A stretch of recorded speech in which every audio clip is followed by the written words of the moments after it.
Welcome one and all. Welcome one and all. It's not quite the beginning. It's not quite the beginning to episode 38, but just a quick hello before the beginning starts. Yes, I'm here. I know you saw me on Tuesday and you weren't expecting to see me again. Well, it's meant to be every Saturday night. Here I am. Let's do the intro properly. This is just an introduction, just a introduction. A pre-introduction introduction. You could almost call it the introduction of introductions. Anyway, I digress. Let's get forward. Let's move forward. Let's move backwards. Let's move backwards to the proper introduction. Hang on a sec.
Welcome.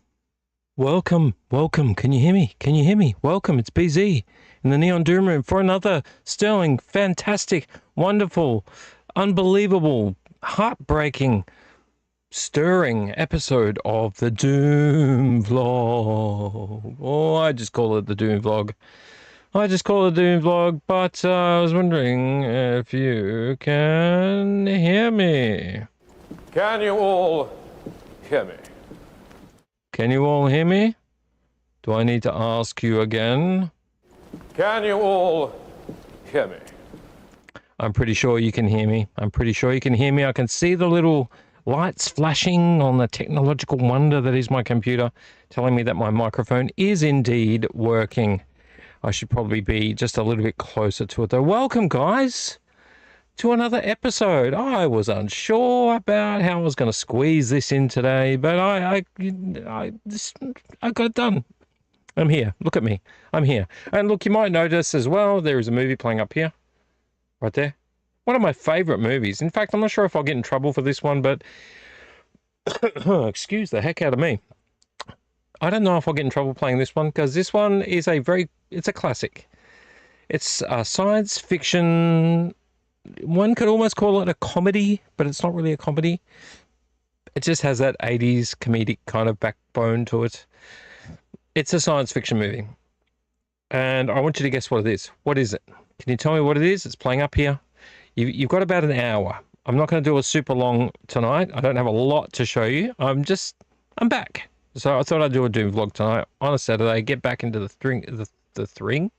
throw of things. I want to say throw of things as thring. The thring of things. Now I'm going to have to make that a catchphrase. We're going to get back into the thring of things. But yes, what's this movie? Oh, it's a good movie. It's a good movie. In America, they call it one title. In Australia, they called it another. I wonder if you can guess what it is, but I adore this movie. It's a fantastic movie. Don't know what else to say about it except that I love it. All right, now look at this T-shirt I'm wearing. I got these shirts from EB Games. I got these shirts from EB Games, and I just love them. I love them. This one's an extra large. For some reason, it fits me extremely comfortably. I find that sizing is very different. Sometimes I'll get a large and it feels like a medium. Sometimes I get a large, it feels like an extra large. This is an extra large, and I was expecting to be swimming in it, but I'm actually reasonably comfortable. It is large. I'll show you the back. Hang on. It's a Dungeons and Dragons shirt. I grew up playing Dungeons and Dragons. So, you know, you might like it. There's a beholder. Oops, sorry, this side. There's a beholder. Sort of a bit shaggy. But behold, on the back of the shirt's like this. Hang on, see if we can show you. Give me a sec. It's very tight space here. Oh, I'm knocking things over. I knew that would happen. All right, let's show you the back. Can you see the back? Will Roddy show you the back? Let me show you properly. Can you see the back? I can't even tell if I'm showing you. But that's the back of it. Very cool. It's got the, it's very cool. It's got the Neon Doom Room colors of purple and pink and blue. Very cool. Very cool indeed. I got another shirt today as well. I should introduce Roddy. I'll do that in a second. I got another shirt today as well. Not today, the other day as well. They were $10 each. They're usually around the 30 plus mark, but they must have had too many and they couldn't get rid of them. So yeah, I got 2 shirts for $10 each. That was pretty good. That was pretty cool. And the other shirt I got, I'll show you because it's hilarious. Hang on. Let's see if I can find it. Oh, I got this one not because I like the character. I've warmed to the character, but I don't love the character. It's a prequels. That's the right terminology. Oh, look, back to yawning early. Great. It's a prequel, Star Wars prequels character. Got a lot of hate. Got a lot of hate back in the day, and I bought the shirt just because it's hilarious, and I hope I piss off a lot of people wearing it. I hope I walk down the street and someone goes, "Man, what the hell? Why are you wearing that for?" Let me show you the shirt. Hang on. You ready? I hope you're ready. Here we go. This is what I bought. I was going to wear it tonight, but I'm not. I bought a Jar Jar Binks top. Look at this thing. Look at it. It's absolutely beautiful.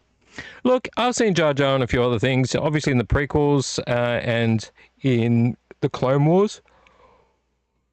He's just straight, flat out comedic. And stupid comedic too. But look, I appreciate the actor. He did a sterling job of it. But not a huge Jar Jar fan. The reason why I bought it was just to be a shit stirrer. Basically, I just thought I'll wear that. I'll wear that in public. And I'll wear it. And I want to see what people say. I want to see the heads shaking. I want to see people going, what the actual hell? For $10, that is worth $10 to me. It's worth $10 just to shit stir. And you know, Jar Jar's, he's not terrible. He's not my favorite. He's not my favorite. It's just a shit stir top, and I love it. I love it, and I'm wearing this one tonight because I think it's cool. The other one, I'll just wear it out. Oh, goodness gracious me, I'm being a terrible host, coughing all over the place. Okay, let me introduce to you my camera. Rotten Roddy, we have no live viewers, just letting you know that. I don't think I really prepped very well tonight, to be honest. And I don't know that... Oh, wait a minute, maybe I should quickly, because he's in WA, I'll message Mr. Mark McBride. Hang on. He might not jump on. He's probably busy, and it's very early there. I'll put here, did you know I'm doing a DOOOM vlog tonight? In fact, right now. I don't think he was prepared for it. So let's do that, and then we'll attach a photo. We'll attach a photo. We'll attach the screenshot, the thumbnail. There you go. I could do the link. Will it give me the link? No. Okay, I've lost the link. That doesn't matter. He'll find it if he wants it. All right, let's get back to it. Rotten Roddy's in attendance with us this evening. Rotten Roddy, my camera. Have you guessed the movie yet? Have you guessed it? Rotten Roddy is in attendance. Rotten Roddy is my camera. He's my compatriot. He's my friend. He's my arch nemesis. Sorry, Roddy, but you are. He's here for every single Doom vlog. In fact, I could not do a Doom vlog without him. In fact, I have had Doom vlogs where it has failed. Sorry, Roddy. It's true, though. It is true. You have failed me in the past. You used to be just known as Roddy, and then you got the moniker Rotten Roddy. Because you failed me a few times. He's been pretty good lately, though. I will tell you that. He's a good camera. He's a good thing. He's a good it. What can we say about him? He's all-seeing, all-knowing, ever-present, unjudgmental. We should all be unjudgmental. Live your lives. Be good people. Let people live theirs. Roddy could give a shit. He just works or doesn't work. He films or he doesn't film. In between, he charges. He has a little snooze. And the rest of the time, he's just out cold. Absolutely out cold. And that's okay. So I'll let him charge a bit before I use him, just because we've had a few issues in the past with him. And he's pretty good for the most part. He doesn't give me too much grief. All right, guys. So welcome to episode 38. Episode 38 of the Doom vlog. Tonight is really just, it's not like a catch-up episode like Tuesdays. It's more of we're just going to do an episode. I found a few more things at an op shop. I shopped at JB Hi-Fi. Oh, please stop it with the yawning, Mario. And got a few good things. Yeah, I don't know, using that voice where I go really high. I'm happy. I'm pretty satisfied I go high. And the higher I get, the happier I am. So yeah, I'm pretty happy. Pretty happy. Look, I can't say as I've got a lot to show for it, to be honest. I can't say I have a lot, but I have some good things. So I think we'll cover them pretty quickly. I want to move on to the news again tonight because the news we covered about Kathleen Kennedy the other day, it was a little bit old and I didn't realize things were already on the move. I don't know why my news search didn't bring this up, but we'll talk about that on the news. Positive? Yes? Question mark? Yes, positive, but with a question mark at the end of it. We'll get to that. We'll get to it. So tonight we're going to do beer. Then we're going to do Let's Get Physical Media, and then we've got no mail. We haven't been buying anything or ordering anything recently, so there's not really any mail. Then we're going to get on to we might do news after that, or we might do what overpriced stuff's on eBay. We're not going to really outstay our welcome tonight. Tuesday night episode that we did as a catch-up. Tuesday night's episode. Where is my English? Tuesday night's episode. It was like 3 hours. And that's okay, because we were playing catch-up. But now we are just well and truly just having a bit of a sit-down and a drink. So it's a drink and a chill and a hangout.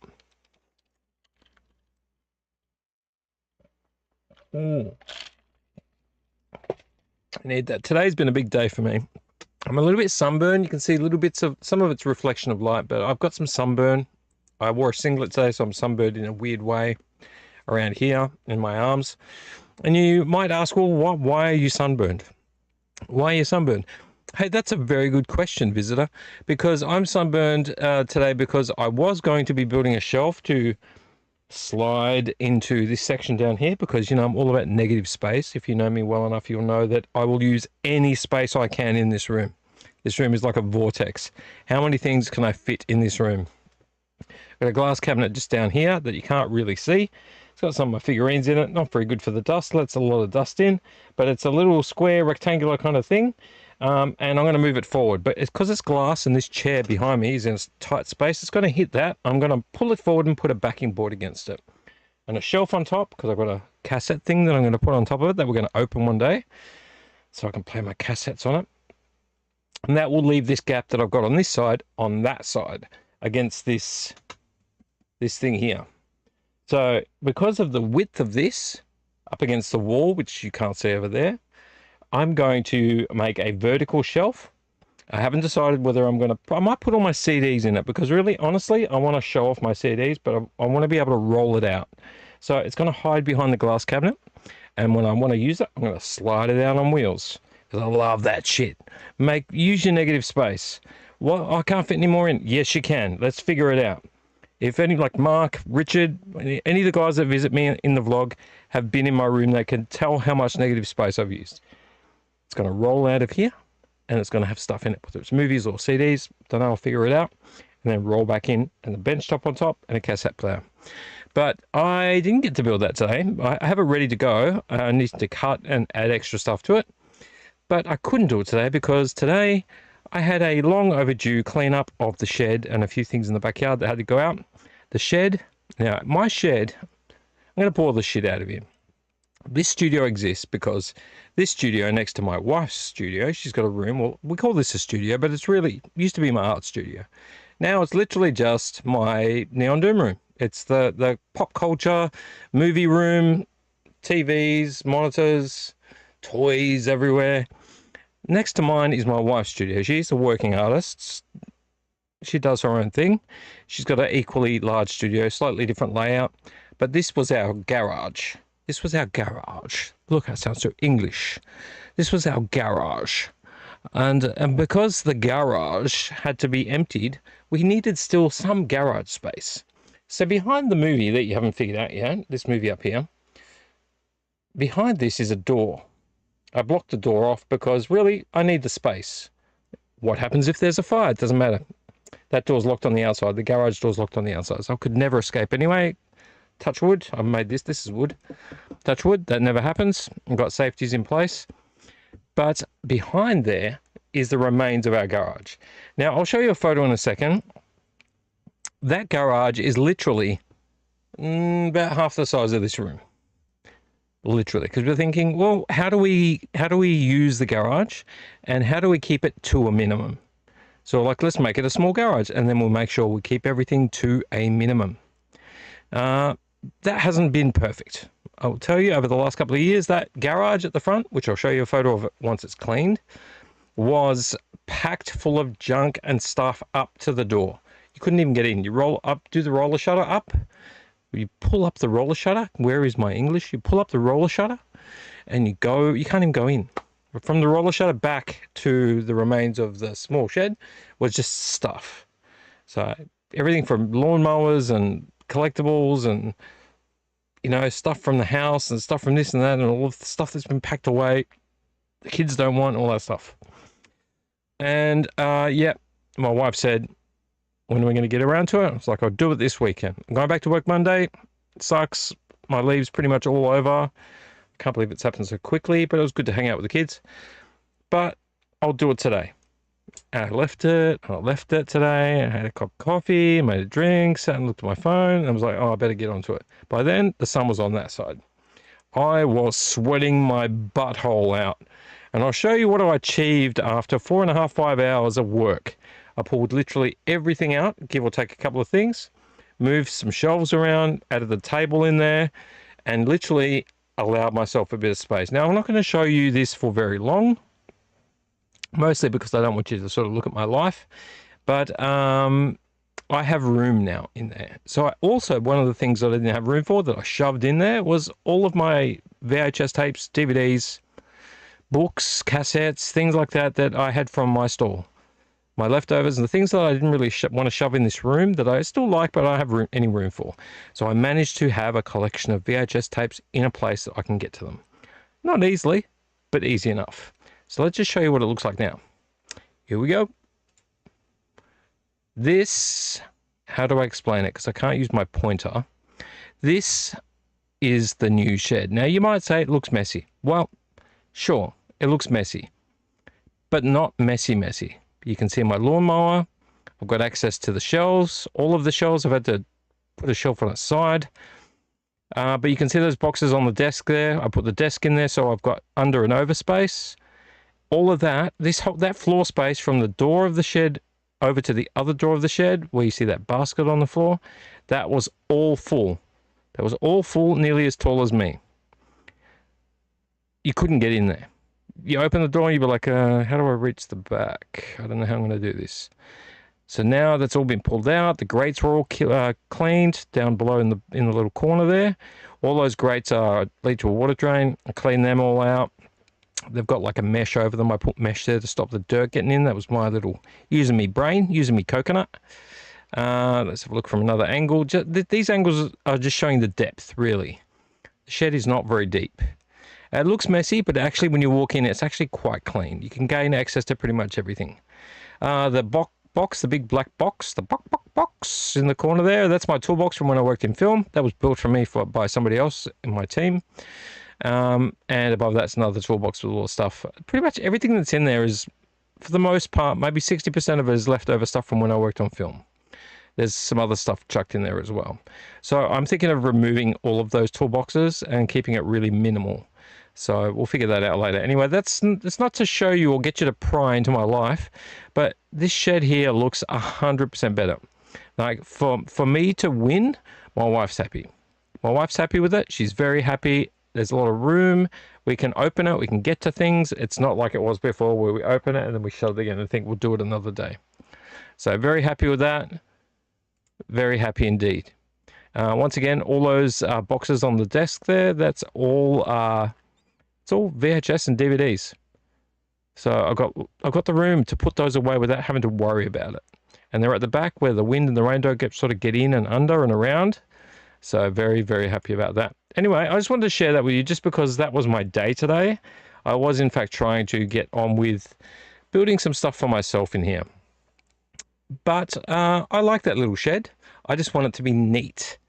And that's a little shed like that, it can get out of control very, very quickly. So let's hope we get on top of it and keep on top of it the whole time. We've got nobody watching at the moment, and that's absolutely okay. I think we might have set this for the wrong... Ooh, have I set it for the wrong thing? Moment, am I looking at this wrong? I always get confused when I open this up while I'm looking in here. We might put this on. Whew. Can we do it on? Just do it entertainment. Is that going to be okay? Are we all good now? Yep. Perfect. All right. So, no reply from Mark. That's okay. He'll drop him when he's ready. It's about 11 o'clock at night over there, so he could be chilling. He could be sleeping. That's all good. I shouldn't really disturb him anyway. But I know he's in WA, so the times are a little bit different. Okay, so I think what we need to do is we need to go to beer. I don't think I've missed anything. Have I missed anything? Ooh. What I should actually do is move that down before it falls. Hang on 2 seconds. I've got King Kong up here, and he's in a very precarious place. Hang on a second.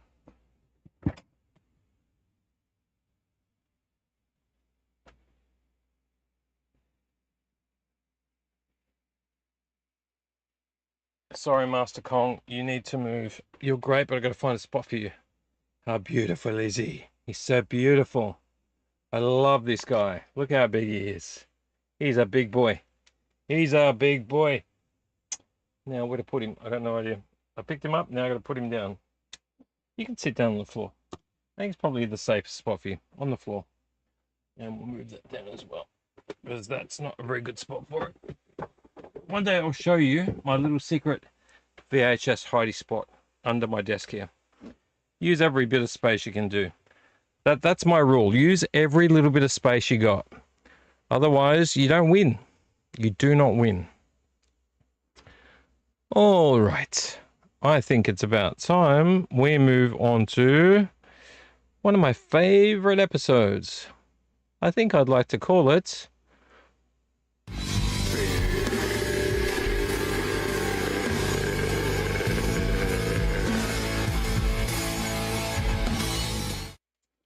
It's time for beer. It's time for beer. Okay, let's just get the glass out of the fridge. You can try to guess this movie. Guess the movie while I... a bit of a buddy cop movie too. Oh, I gave away some of it. You'll notice it though. It's a bit of a buddy cop movie as well. Like so many science fiction movies around that era, there's a bit of buddy cop stuff going on. Now, I do have The Witcher playing over here. Not a huge fan of The Witcher. Not a huge fan, mostly because I have the game, but I've never played the game. So I understand that there's people that have very strong opinions about The Witcher, but I don't know. I'm just digressing at the moment, but when I first started watching it, I didn't like the world building. I didn't like the world building. It felt really fake, like just a really fake world with really fake civilizations having fake battles and fake hating each other, and the elves were weird and a bit campy, and I don't know. There were things I really liked about it, but I think it's growing on me. But I'm in season 3, and that's where it's growing on me. Season 3. I don't know how it's going to go with the new Witcher. Is it season 4? I don't know. Maybe the latter half of 3. Unsure. But yes, and then we've got that little fireplace over there. Then we've got the movie up here. Let me go and get the beer. Hang on a shakaroni. Do we still have my pink? There we go. We're going to put this guy here. Oh, maybe we'll do I have the cartoon one? No, just put the pink one on. He's going to be grumpy. Just hang on a second. Hang on a second. Hang on, hang on, hang on. There we go. Hang on a second.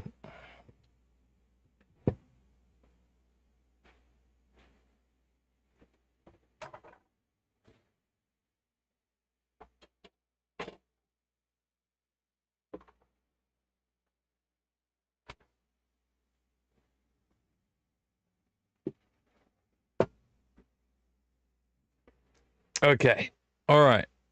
Save. Save. That's meant to say save Ferris. I don't have that top one. I had it on earlier today. Had to go on the wash.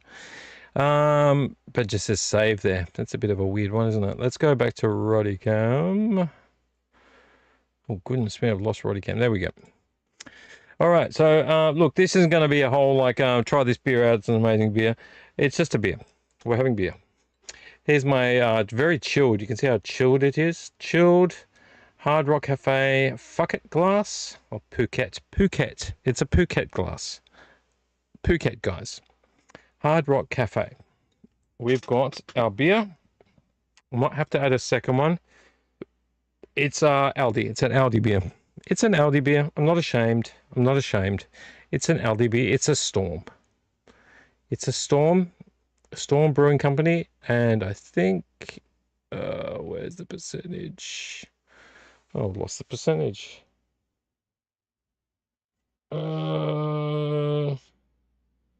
What? Ah, it's at the very top in tiny writing. Not used to that. Can we focus? Focus, Roddy. Focus. Come on, Roddy. Focus. 4.5% alcohol volume. Not too bad. Not too bad, but it is a Storm. Seriously, Roddy? Rotten Roddy. Being rotten. Storm Brewing Company. It's a super dry. They do a Storm beer. It's another Storm beer. Seriously. This shouldn't be this hard. Oh, there we go. It's my weak fingers. It's a genetic thing. And I missed. Oh well. Let's pour it into our glass.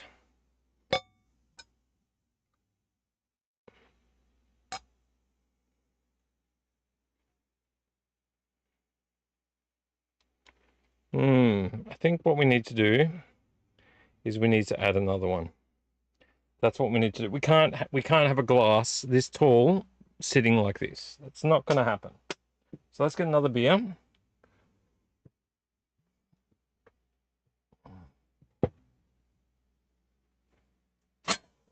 we'll get that in there at the same time.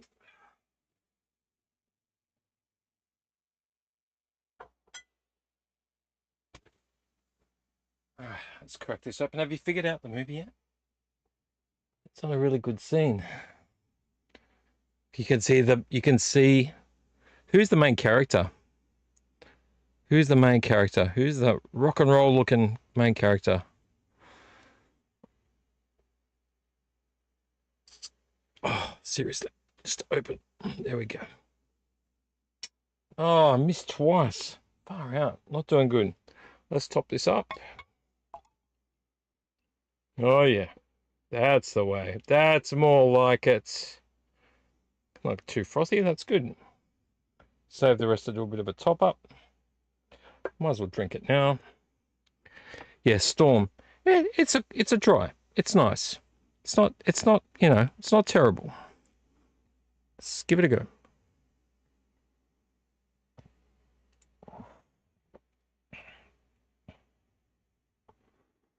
Everything's perfectly all right now. We're fine. We're all fine here now. Thank you. How are you? Very good. Very good, Han. Not Han, the beer Han. Han and chew tobacco.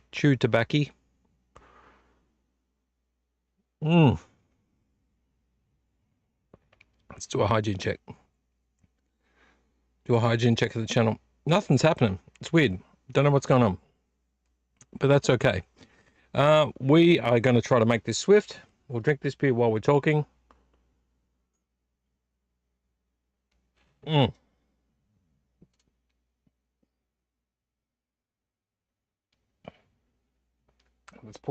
Let's drink this quickly and pour the rest in here. Hang on.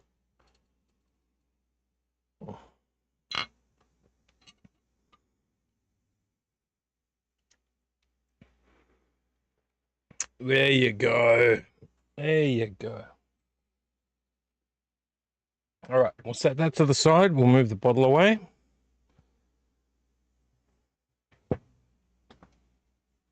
In you go. Lost that other. There we go. Lost the lid. Lost the lid. Okay, cool. We've got a bag of physical media here. Let's keep that close by. Keep it close by so we can deal with let's get physical media. All right, we've done beer. Oh, I'm just talking to you while I'm moving. We've done beer. We've done beer. Have you ever had an Aldi beer? I know that Mark last week, he was talking about, sorry, last week on Tuesday. No, it was last week. Was talking about North of Nowhere. That's a pretty good beer. I'm not sure if I introduced him to it or not. I can't remember now. He might have found that on his own. It's been a while since I've caught up with Mark, but it's a good beer.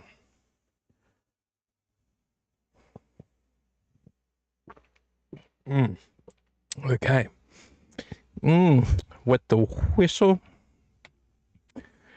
Let's get on with, let's get physical media. I think it's time to talk about physical media. Not a lot of physical media, but some good physical media. I've emptied some of these shelves here because one of my plans was to get rid of the remaining DVDs and get in as many of the new Blu-rays that I have as possible. I'm going to have to rearrange a few things because I've got some box sets and I want to put them up high where I can see them, or lower because I've got Lord of the Rings down here. A whole shelf just for two shelves, sorry, for Star Wars. Some Walking Dead, Game of Thrones, all that stuff. I don't want to interrupt those shelves. So I might move some of these ones down here.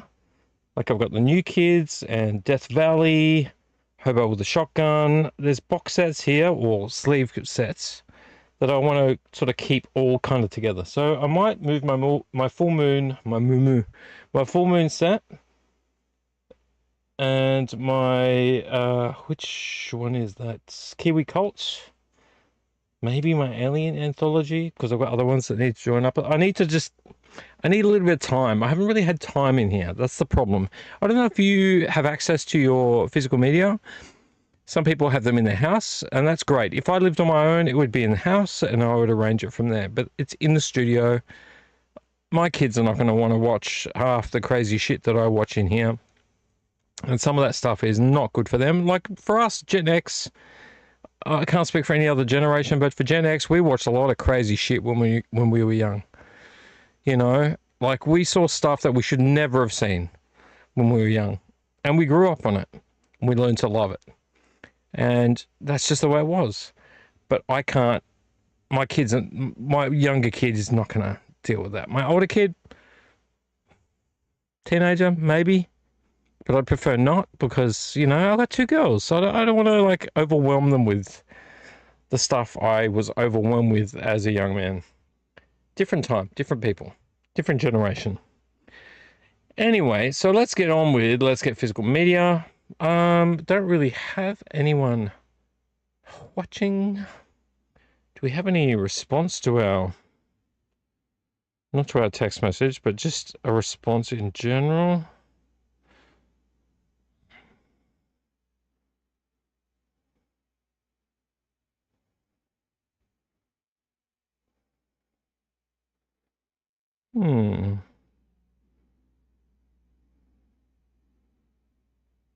Do we? Oh, VHS collectors. Been on our thing. That's okay. Instagram's weird. If you're interested in following things I put up outside of YouTube, I'm trying to do some more shorts on YouTube at the moment because I'm finding that people like short form content. I find that weird, but I guess, I mean, I do too, but I don't know how you feel about doom scrolling. I don't like doom scrolling. I do it. I try to snap myself out of it. We just look and look and look and look and look and look and look, and that's all you do for, oh, it's interesting, and then scroll, scroll, scroll. That's interesting. Scroll, scroll, scroll. I just find that is the most soul-sapping experience is doom scrolling. I try not to do it. I do catch myself doing it.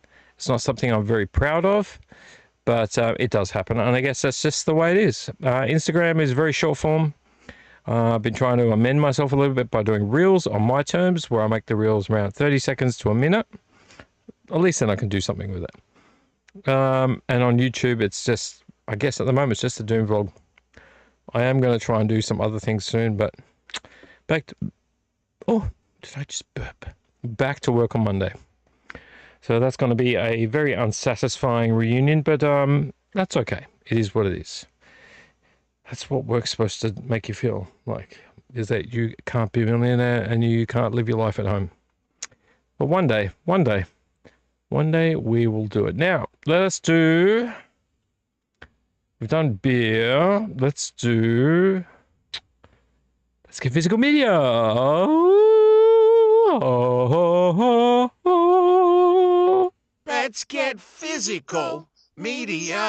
I wanna get physical media. Let me hear your movies talk. Let me hear your movies talk. We don't have mail tonight, so we're going to focus purely on Let's Get Physical Media. Look, I will be trying to order some more stuff soon.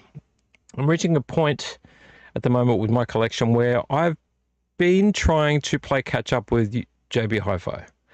So when I say that, what I mean is that, I don't know if you do this, but when I go into JB Hi-Fi, I look for things, I see that they're still there, and I put them on my to-do list. Some of it's on a physical to-do list, some of it is in a mental to-do list. And by to-do list, what I mean is, I really want these 15 movies that are in the horror section that are very expensive. I don't want to buy them right now. I'll get through them one at a time. When you're spending between usually around $38 is when you're buying slip sleeve or box editions, it's not cheap to buy things we love that are in a special edition done by Umbrella or who else is it? By Imprint or whoever else. Is that Imprint as well? This one's... Oh, can I even get it out? This one's by New Kids. Who did this one? It was like 101. Yeah, 101. Yeah, 101. Yeah, I got that right. Cool. 101, which I thought 101 was like a bodgy company, but they're not. They're legit. And that just shows how bad I am at knowing distribution companies. 101, Imprint, Umbrella. You got the gamut of different ones out there. Vinegar Syndrome, all that stuff. I haven't got a single... no, I do have one Vinegar Syndrome disc. I think it's a John Waters film, actually, from memory. But when you start going into shops, I mean, maybe not so much like online, but physically, when you go into a shop, I go through the same section all the time. I tend to linger around the horror section, mostly because I'm trying to find like older movies that mean something to me. You'll find that they'll release some movies get re-released through Umbrella or someone else, and then you'll be like, all right, they've released it, now I've got to find the money for it. But every time I go to JB Hi-Fi, go through a horror section, I'll be like, damn it, I want that. Damn it, I want that. Damn it, I want that. Damn it, I want that. Damn it, what? $55? That's expensive. Oh, but I want that. Damn it, I want that. Damn it, damn it, damn it, damn it, damn it. All the way through. And, you know, occasionally, or sometimes I'll buy one. Because in my mind, I've always been the kind of collector that's like, I'll buy as many things as I can for a smaller amount of money, and I win. That's how my brain works. It's how op shopping works for me. Go in, what can I find cheap? Like when I used to go to that op shop around the corner from my work, she would occasionally get in bags of things, and then she would see me go, ha, come here, come to the bag. I've got a bag behind the counter.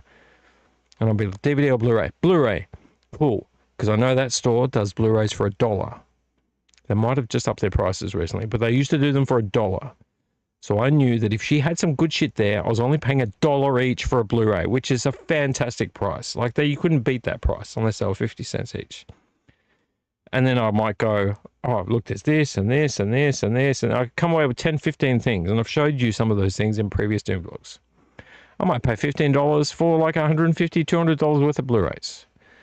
That's how my brain works. What am I going to get? How low can I do, or can I spend doing it? But one of the things I have to train myself is that some of these movies you're going to be waiting forever, and you might never find them in an op shop. Okay, so be clever.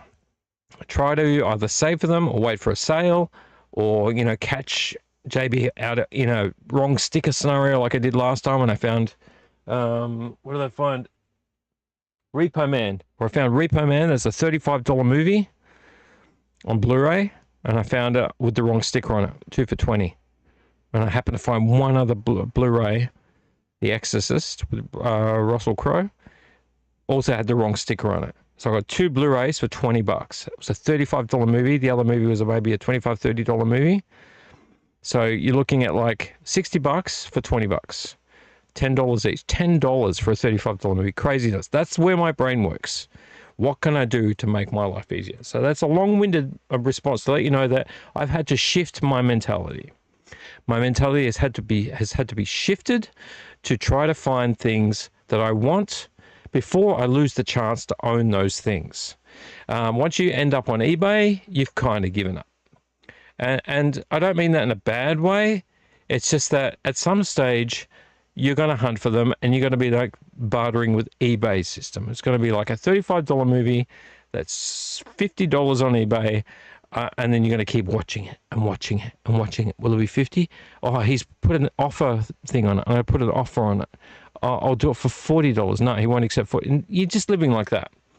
So you're not paying the original price, you're paying more, but you're trying to barter with the new price, which is just, it just sucks. That kind of thing just sucks. So what I'm doing at the moment is I am hunting for things at JB Hi-Fi. I've had a few good sales come up. I've happened to make some money from doing, obviously, the Neon Doom Room stall at the Astor Film Bazaar, which I was just absolutely fantastic scenario to be in. Great event to be a part of, and awesome, awesome people running it. And that made me money. So I walked away from that. I was close to $1,000. Let's put it that way. I wasn't at 1,000. I wasn't like exactly close to 1,000. I was near 1,000.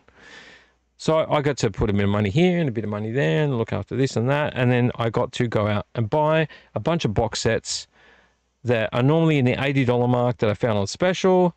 But I bought a few things, and I was comfortable with that, because we're talking about things that I can't throw $85, $90, $120 on box sets. That's not something I'm comfortable with doing, or really financially can do. And even if I use Afterpay or Zip, which I'm happy to use, there are limits to that for me, because I'm a sensible budgeter. I try to budget where I can. Now, this isn't like preaching. I'm not on a soapbox trying to give you a sermon about how to budget. This is just how I do it. I have like the math in my head. If I'm using Afterpay, I have kind of a $50 limit. I'm talking about $50 total, so that when I'm paying back no more than $50 in a fortnight. Not $50 spend.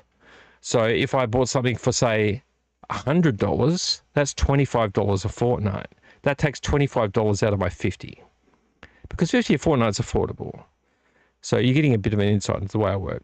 So if I spend up to my repayment being no more than $50 a fortnight, I've got a few options. But then I've got to make sure I pay that back, and I can't just keep doing that and keep doing that and keep doing that, and suddenly I'm paying like $200 a fortnight. That's not going to happen. I'm not going to do that. Very sensible. I try to live within my means. I try to not overstep my boundaries. Let's put it that way. There's been a few times I've overstepped and understepped, but I like to every once in a while completely clear my Afterpay, and I like to, as much as possible, keep my Zip to zero. So, that's not something you can always do, but that's how I work, because I don't have money pouring out of my pockets, and I don't think everybody does. And it's okay to use these kind of things to actually pay for the things you need, as long as you have, I guess, and I'm not being judgmental, neither is Roddy, that you don't overstay your welcome in terms of how much you spend. Because Afterpay will chase you after one day. That's the way they're wired. Same with some other companies where they're like, you could be with them for 20 years, but if you're like a day late, and it happens, you're a day late because of the month being 31 days instead of 30 or 29, they'll send you a message saying, you're late, blah, blah, blah, blah. But if you live within your means, you're going to always be on top of everything. And that's the way I work. That's personally the way I work. So coming back to the way I buy, if I'm trying to sort of keep up with just the regular things that I want to buy from JB Hi-Fi, I need to have a pattern. I need to work to some sort of means so that I can do that. And I've slowly been chipping away at the movies that I want to buy. Like, it's been one here, I pick up one, I keep putting it back. I'm like, oh, I should just buy it, but it's a bit more expensive. I keep putting it back, keep putting it back, keep putting it back. And then eventually I might buy it. So one of the ones I got today that I'll talk to you about probably last, we'll do the op shop finds first, is one of those movies. It's like reducing the amount that I see on the shelf that I want. And then I can go back to bread and butter. I can be like, well, I don't have Indiana Jones on Blu-ray. I have Indiana Jones on DVD. I got the box sets, but I don't have it on Blu-ray. So I'm trying to transition fully to Blu-ray, and doing that means buying bread and butter stuff. You know, it means buying, what can I show you? I mean, I've had this forever, but like, you know, Big Trouble in Little China. This isn't out anymore. You can't get it anywhere anymore. You could probably find it in the UK or somewhere like on eBay. But, you know, that's a bread and butter title. Big Trouble in Little China. You've got, what else can I show you? Is bread and butter. Oh, look. Braveheart. I don't even think you can get this anymore, and I think this is still sealed. Look, I haven't opened this one. I mean, I've seen it hundreds of times. Braveheart. Maybe it's out there still. I don't know. But, I mean, look. Bread and butter. So, if I have something that I have on DVD, but I really want to just have it on Blu-ray, they're my bread and butter titles. But they're not the, like, you know, super rare, hard to get, cost $50 to get. It's not that kind of thing. So, I mean, at the time when I bought Mutant Mayhem, which is Teenage Mutant Ninja Turtles, it was kind of expensive. It started out around the $40 mark, I think, and made its way down. I think I ended up getting this on a sale. It was like $29, and I think I got it for about just over $20. I'd sort of call that bread and butter, but I put that in the like over expensive. It's just over expensive. There's some titles. Here's a title. I'll show you a title that's over expensive. Always has been, always will be. And I've never seen it lower in price. In fact, I haven't seen it anywhere lately. Is Akira. One of my favorite movies from back in the day. I'd say it was at 90s. I'd have to say it's 90s because I remember watching it in the 90s. Is Akira. This was a movie. Now, this is a UK version. I bought this from overseas. Makes no difference to me. I don't care if I've got the Aussie cover. Look at that cool graphic on the back. I don't really care about if it's an Aussie one, because to me it makes no difference as long as it's region B. I mean, at some stage I'm going to get a multi-region Blu-ray player so I can watch Humanoids from the Deep and a few other things I've got in region A. But this was overpriced. This I saw every week, fortnight when I was in JB Hi-Fi. I would never get below $45. 50, 45, $50. Never reduced. Never on sale. You know, occasionally they would do like, you know, 25% off something, but 45, $50. I mean, you're only reducing a little bit. This was something I would never see reduced. Let's put it that way. So I found this on my own. I'm really glad I've got it. I don't have to hunt for it anymore, and I haven't seen it at JB for a while. And then you just, you know, you got your bread and butter stuff. So honestly, bread and butter is where I'd like to go, but I wanted to whittle away at the things I really wanted first, just in case they didn't produce them any more of them, or they weren't any more in JB Hi-Fi, which has happened. It's happened in the past. I want to be able to enjoy movies and not have to be like, shit, they've sold out. Where am I going to get it from? You know, I don't really want to pay eBay prices. Unless I can get it from somewhere overseas like the UK, where maybe there is a bit of flexibility, depending. But anyway, let's get on with physical media. What are we going to do first? We'll do this bag. This is not a Coles bag. It is, in fact, a Woolworths bag. Now, there's a couple of things in here that I got a while back, but I thought I'd show them to you again because I wanted to put these in a stall to sell them, but nobody bought them at the time. But I don't think I really ever explained them. So let's just show them to you because I brought them back into the house from the shed once I cleaned the shed. Okay, first and foremost, we've got a cassette. These are both cassettes. This is the love songs from The Days of Our Lives, the hit TV series. 28 memorable love songs, including, and these are all big stars. This isn't this isn't like a soundtrack.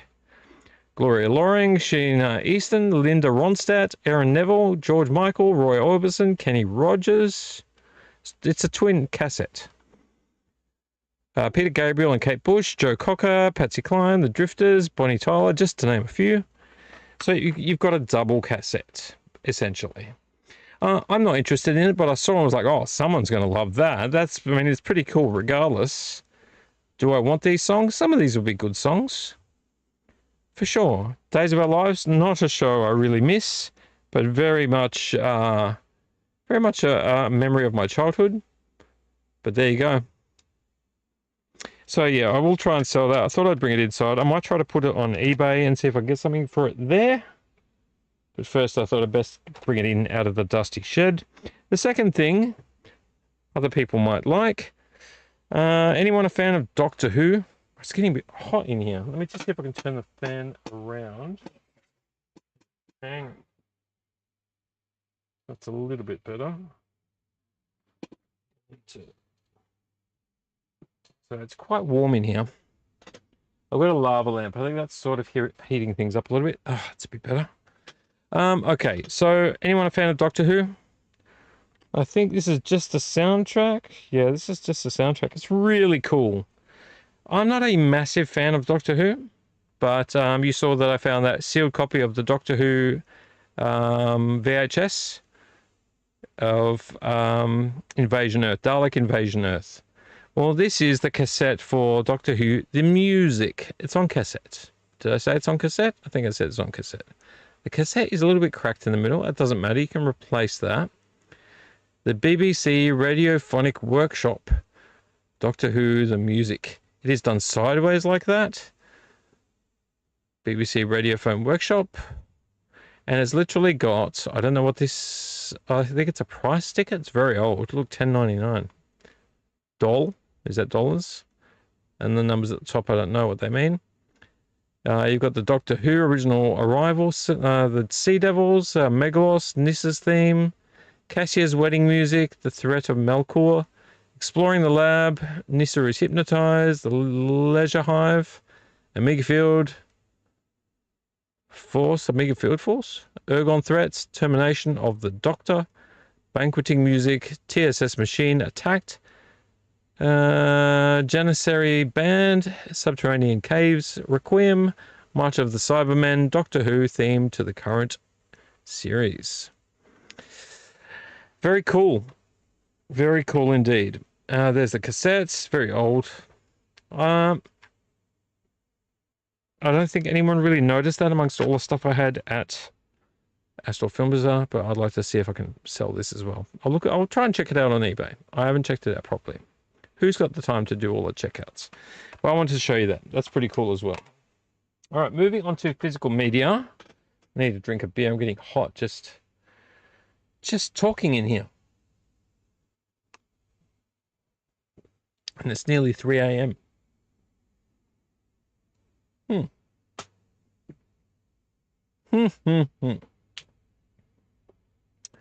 Hygiene check of the channel. Oh, 0 live viewers. I'm unsure what is going on right now. Let me just see if I can reset this. Okay, that's really old. Can we move on to... How do I do this without... Hang on. Hang on a second. Nope, that's not what I want to do. Okay, let's try this.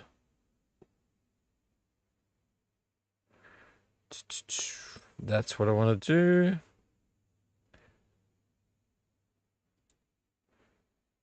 do. YouTube Studio. Content. Live. Yeah. Yeah. Zero viewers. That's okay. That's all right. All good. Let's open this up. Make sure everything's looking right. Yes, everything's looking right. Fantastic. Sorry about that. I just need to make sure that was working. We're going to go to the next thing. I'll leave the Blu-rays till last. I took my kids to an op shop. Actually, I took one of them. To an op shop because she was stuck at home, and I really need to bring her out for a little bit just to snap her out of the house. And I took her to an op shop with me. She didn't find anything she liked, but I found a couple of things. So, first thing I'll show you is this movie that I haven't seen yet. They've got a new one coming out soon as well. And look, they've sticky taped it. Oh, can we just get this sticky tape off quickly? Not a fan. Don't like how they do this. The old sticky tape security device. You don't know what you're buying.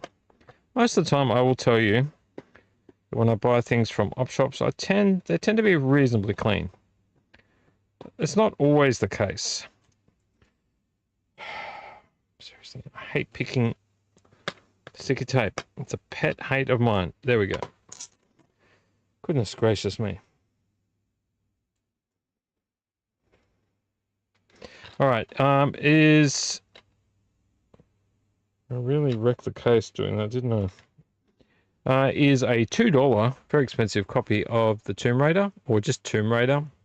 Alicia Vikander and Lara Croft. I've heard people have mixed reviews about this, but I can't see why it would be bad.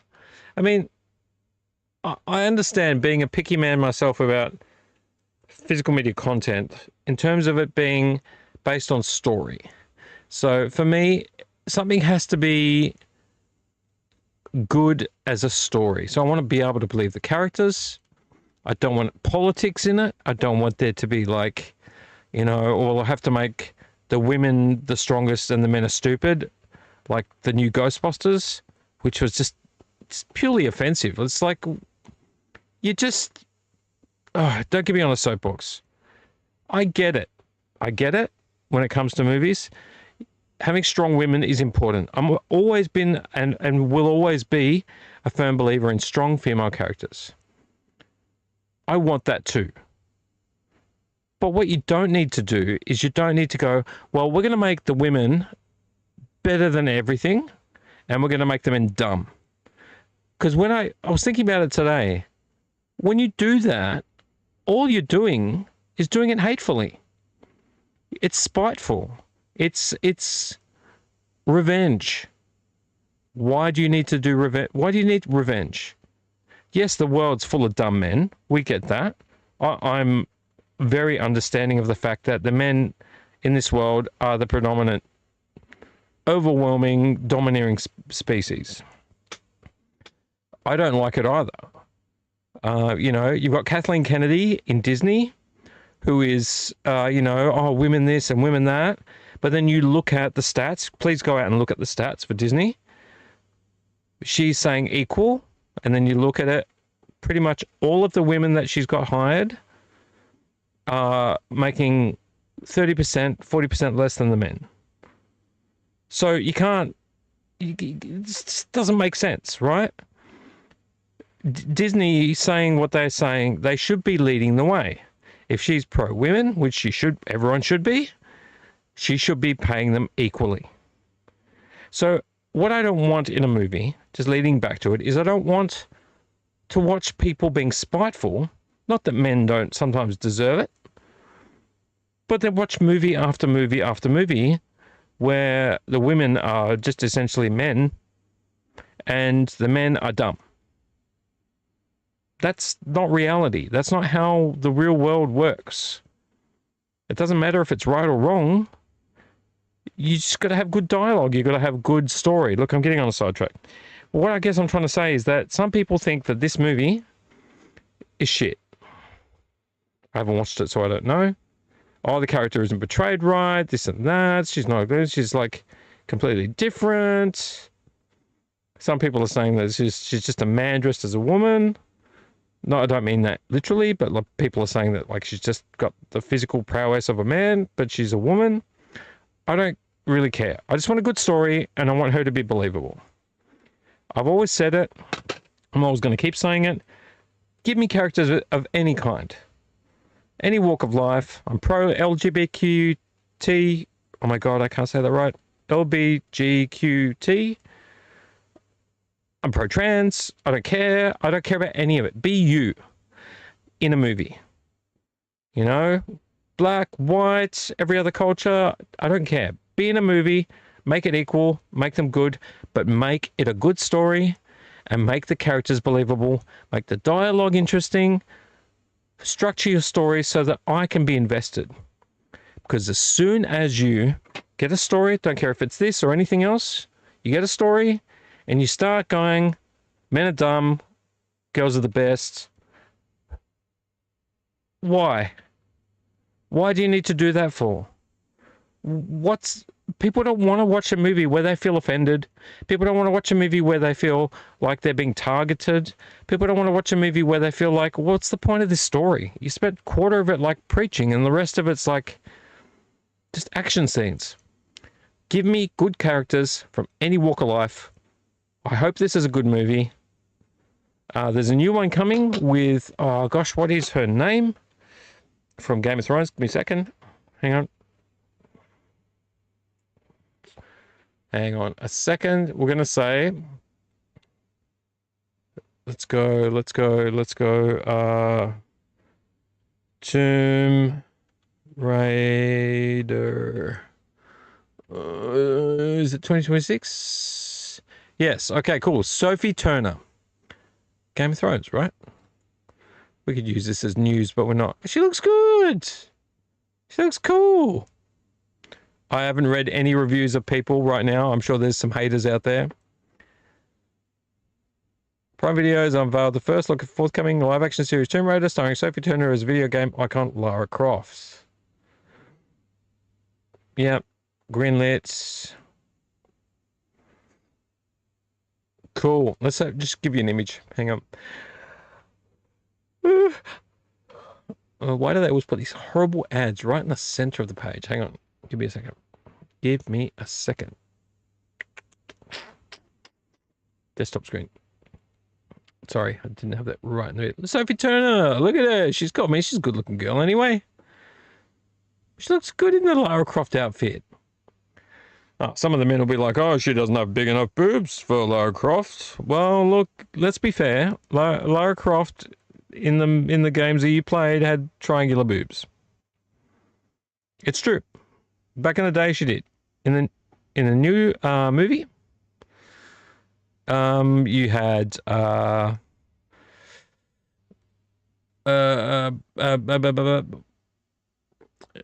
Pitt and oh my gosh, let me drink beer. I'll remember. No.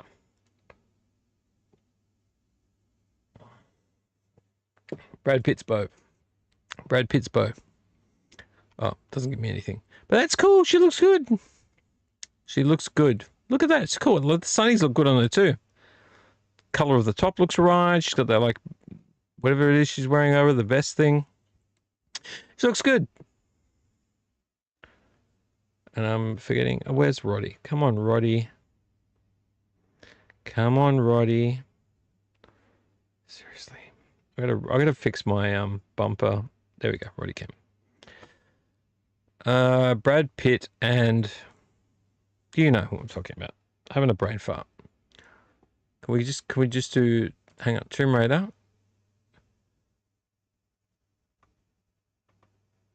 Legacy of Atlantis.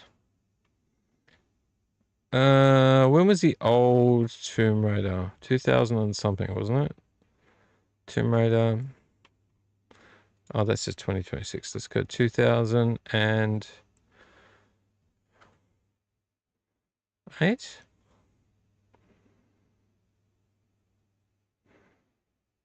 No.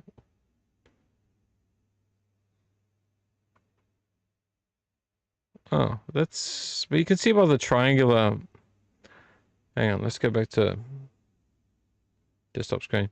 You can see the triangular boobs right there. Right? I mean, like, you gotta just allow people to make movies. I mean, have opinions. I'm all for opinions. Bloody lost Roddy again. Did vlog intro. Where's Roddy? Lara Croft. Let's do Lara Croft. Can't believe she'd forgotten her name. Yeah, her. Lara Croft. That's. You're not going to give me a name. Okay, that's fine. Whatever. Don't give me a name.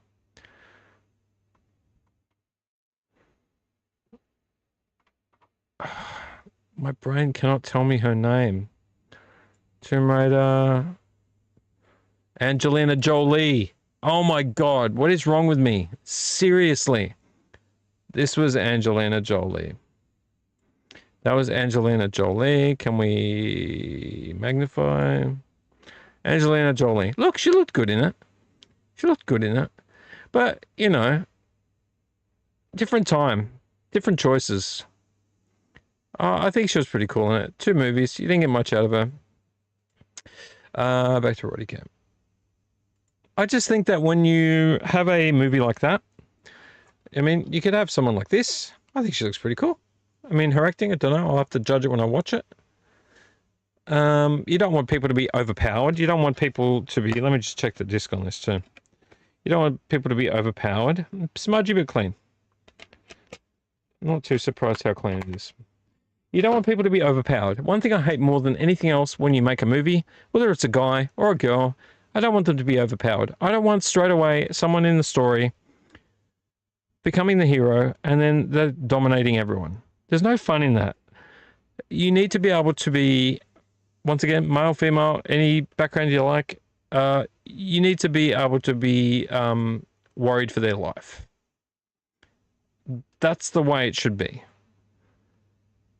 There we go. Need to go back here. Thank you. What is the point of watching a movie where you know that the hero is going to win?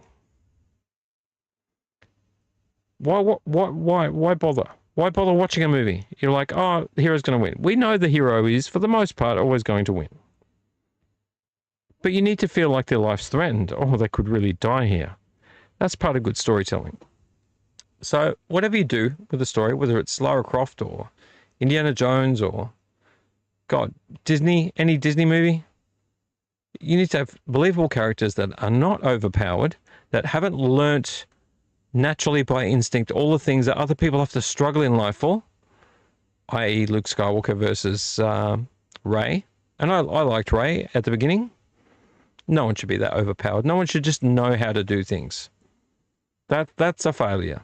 That's a failure. I mean, Luke Skywalker, yeah, he was just a guy, but he had to struggle to be able to learn how to do things. He had to fail. He had to be whiny before he got a chance to actually figure out the right way to do things and learn. Having people overpowered, like Rey, who was beginning to be a great character at the beginning, turn around and suddenly just know how to do this, know how to force heal someone, know how to, you know, pick up a lightsaber and have a lightsaber battle, know how to do things instantaneously. You know, teach Han Solo how to fly his own ship and she's never flown a ship before. Come on. Like, that's not believable. It's not believable. And it doesn't show a journey. It doesn't show a journey about how to become a better person. This is the hero's journey. In any story you watch, it's learning, failing and failing and then succeeding.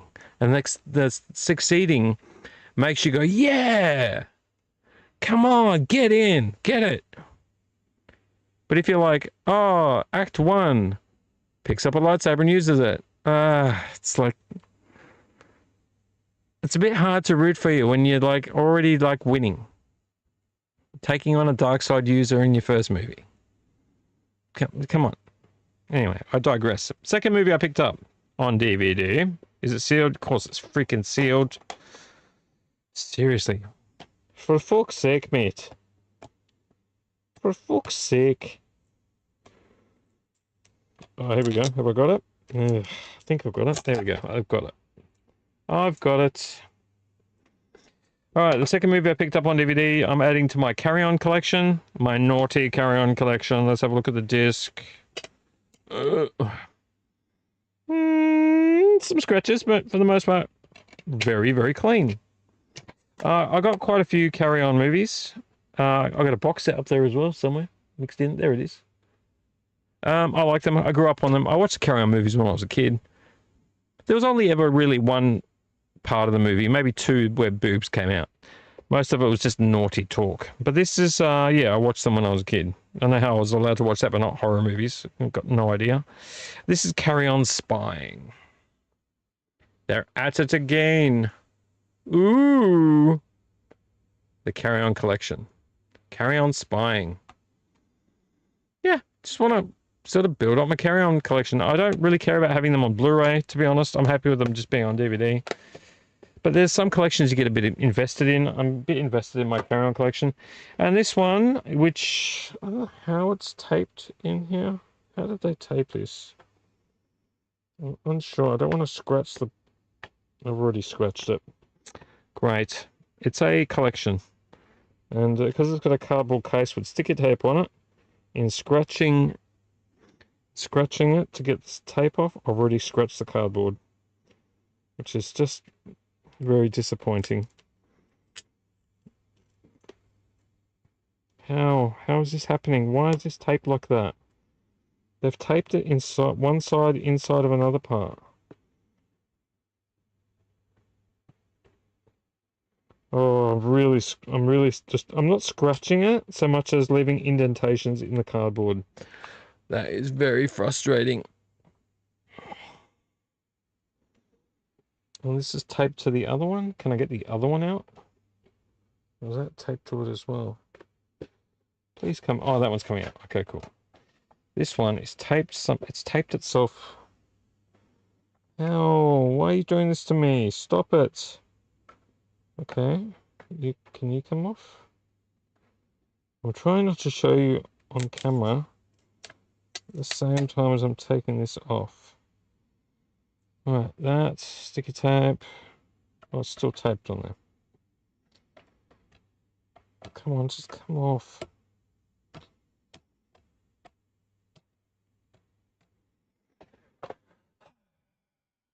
Can you see the sweat beading on my brow? Look how sunburned I am. Just from today. This sticky tape is doing my head in. Come on, come off. There we go. Come on. Sweet Lord, that was painful. Please stop taping, especially box sets. Sweet mercy. And they've taped the one on the inside as well. Oh, I can't do this right now. Oh, this one's open. The discs are a little bit scratched. Should be okay, I think. Let me tell you what they are. You're getting bored waiting for me. This is a box set. I like the green color on it. I picked it up like, hell yeah, of course I'm going to buy this. It's $5. Invaders from Space, 20 great sci-fi movies. That's pretty cool. It's got 2 DVDs in there. It's got double-sided DVDs, which I can show you. So obviously it's like that. And then you've got some movies on each side. So double-sided. So they'll hold, I'm guessing with 20 and 4 discs. 3, 6. No, that's 3, 6.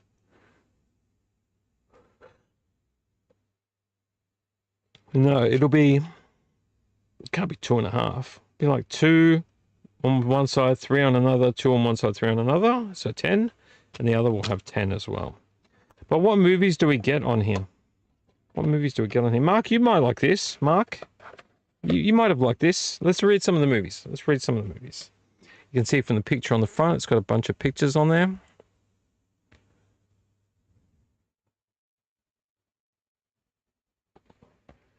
I think we've all seen these before, at least some of them. Oh, cool. We got Teenagers from Outer Space. Cool. That's awesome. All right, let's take this $5 sticker off because that's blocking some of the images. We all hate stickers. Okay, so we've got these movies on the back. Let me read them to you. Take the glasses off so I can actually see. Because I'm shit at seeing. Assignment: Outer Space. Battle of the Worlds. Crash of the Moons. Destroy All Planets. Oh, sorry. Assignment: Outer Space is 1960. Battle of the Worlds, 1961. Crash of the Moons, 1954. Destroy All Planets, 1968. First Spaceship on Venus, 1960. Galaxy Invader, 1985. Oh, was an 80s one there. Killers from Space, 1954. Menace from Outer Space, 1956. Phantom from Space, 1953. Plan 9 from Outer Space, of course, 1959. I've already got copies of that. Planet Outlaws, 1953. Robot Monster, 1953. Santa Claus Conquers the Martians, a bit of an infamous movie, 1964. Teenagers from Outer Space, 1959. The Day of the Triffids, fantastic movie. We talked about that last week. Fantastic movie. 1962. The Phantom Planet, 1961. They Came from Beyond Space, 1967. Unknown World, 1951. Warning from Space, 1956. And Zonta, The Thing from Venus, 1966. Glasses back on. So we've got this case. It's nice. It's a little box set. It's got that down the side. Invaders from Space. And $5. I think $5 for 20 movies. That's pretty good. That's, I don't know how many cents that is per movie. That's pretty good. We know that we own a few of these on other discs. So I've got multi-discs. Some discs Mark gave me as well that have these movies on them. But I don't think I have them all. So that's pretty cool. That was the last of my DVDs. And then we're on to the Op Shop Blu-rays. Now, these were, for the most part, overly expensive. Not happy with how expensive they are, but in terms of finding them in JB Hi-Fi at the moment, there's not a lot on sale at JB Hi-Fi in terms of Blu-rays at the moment. And the ones they do have are already got. So I guess $5 for Blu-rays is okay. Sometimes, if you can be bothered. Okay, so let's start with the sealed one first. I picked up La La Land, $5, but it was $12.99 at JB Hi-Fi, and it's sealed. I just picked it up because I've heard good things about it. Academy Awards. I don't care about Academy Awards. It's a bit one-sided, the Academy Awards. So I don't care if it's best picture, best this, best that. But I've heard good things. So it's sealed. $5 for a sealed movie. It's always a good thing. So I picked it up. That's the first one. I'm not going to open that yet. This one I picked up. I'm pretty sure I don't have it. I'm a bit confused with my Jurassic collection. I've already got the Jurassic 1, 2, and 3, the originals, so I bought them. And in terms of the newer movies, so the Jurassic World ones, I think, just am confused. I think I don't have this one. First one. First one, Jurassic World with a slipcase. This says $4, so I might have got this one for $4. This is Blu-ray and digital ultraviolet, which I hate that. I hate that little banner at the top, but it's a nice looking little sleeve. And that was $4, I think. I don't know how they managed to have this one for $4. Oh, did they tape it? Yes, of course they taped it. They taped it, which means I have to pick it off this case. Seriously, stop it. Just stop it. I'll get it off later.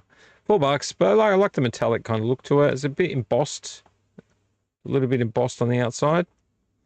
So that was pretty cool. I don't think I have that one. I don't know. I'll have to go through all of mine and double check. I picked up Kill Bill Volume 2. This one wasn't sealed at all. Disc is a wee bit smudgy. It's a wee bit smudgy. Yeah, but it's clean. It's not scratched up. It's just smudgy. I don't have Kill Bill Volume 1 on Blu-ray, but that's okay. That's halved what I was going to look for anyway. For $5, Kill Bill Volume 2. Awesome movie. Very awesome movie. Can you believe recently I heard a bunch of people complaining about Death Proof, saying how boring and terrible it was. That and Planet Terror. Like, you don't understand. If you didn't watch exploitation films back in the day, you don't get it. You don't get it. And you think that it was... someone said that it was Kurt Russell's worst movie. And what did they say? It was a crime against Kurt Russell to put him in the movie in that role. Okay. What? What are you talking about? Because you didn't think he had a good character. You think that he had a shit character. Doesn't matter what he thought, because as far as I'm aware, he loved being in that movie. Characters shouldn't always be stuck in the time period that you've seen them. Just because you don't like seeing them in a movie doesn't mean... I'm sorry, I'm just taking the tape off while we're talking. Just because you don't like seeing them in a movie, it doesn't mean they're not a good actor in that movie.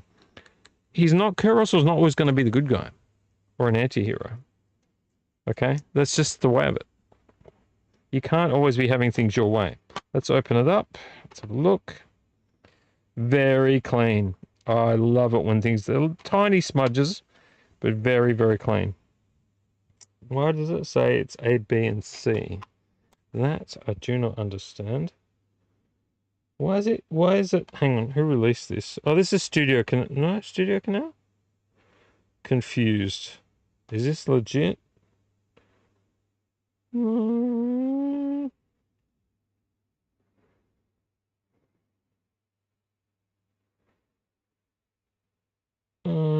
Unsure. I'm hoping this is legitimate. I don't know. It seems legit, but I just don't 100% know. Total Recall. Arnold Schwarzenegger. It is a Studio Canal release. But the back has a bunch of, it's a weird story. I don't know why it's written like that. Can you see how it's written?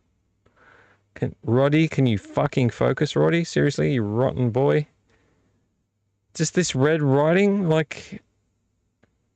don't really understand why...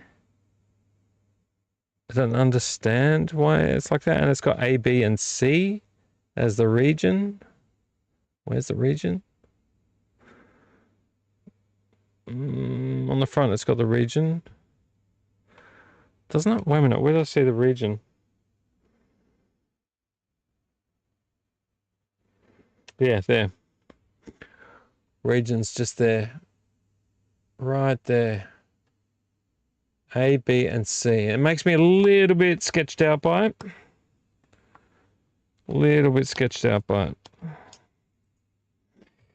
But, I mean, apart from that, it looks legit. Studio Canal, Blu-ray disc. Yeah, I don't know. It's probably legit. Maybe I'm just overthinking it. But A, B, and C, maybe it's just a weird that it's A, B, and C. Look at Sharon Stone looking hot. Great movie. Anyway, regardless, for $5, didn't really want to pay $5 for it, but I don't have it in my collection. And I haven't seen it out there. Probably is out there, but I haven't seen it. So that was my final Blu-ray that I got from the op shop.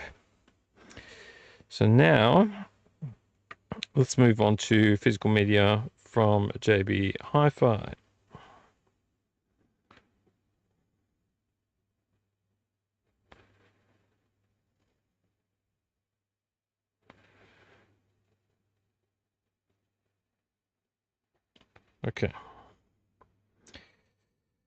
Okay, so there's two things I got.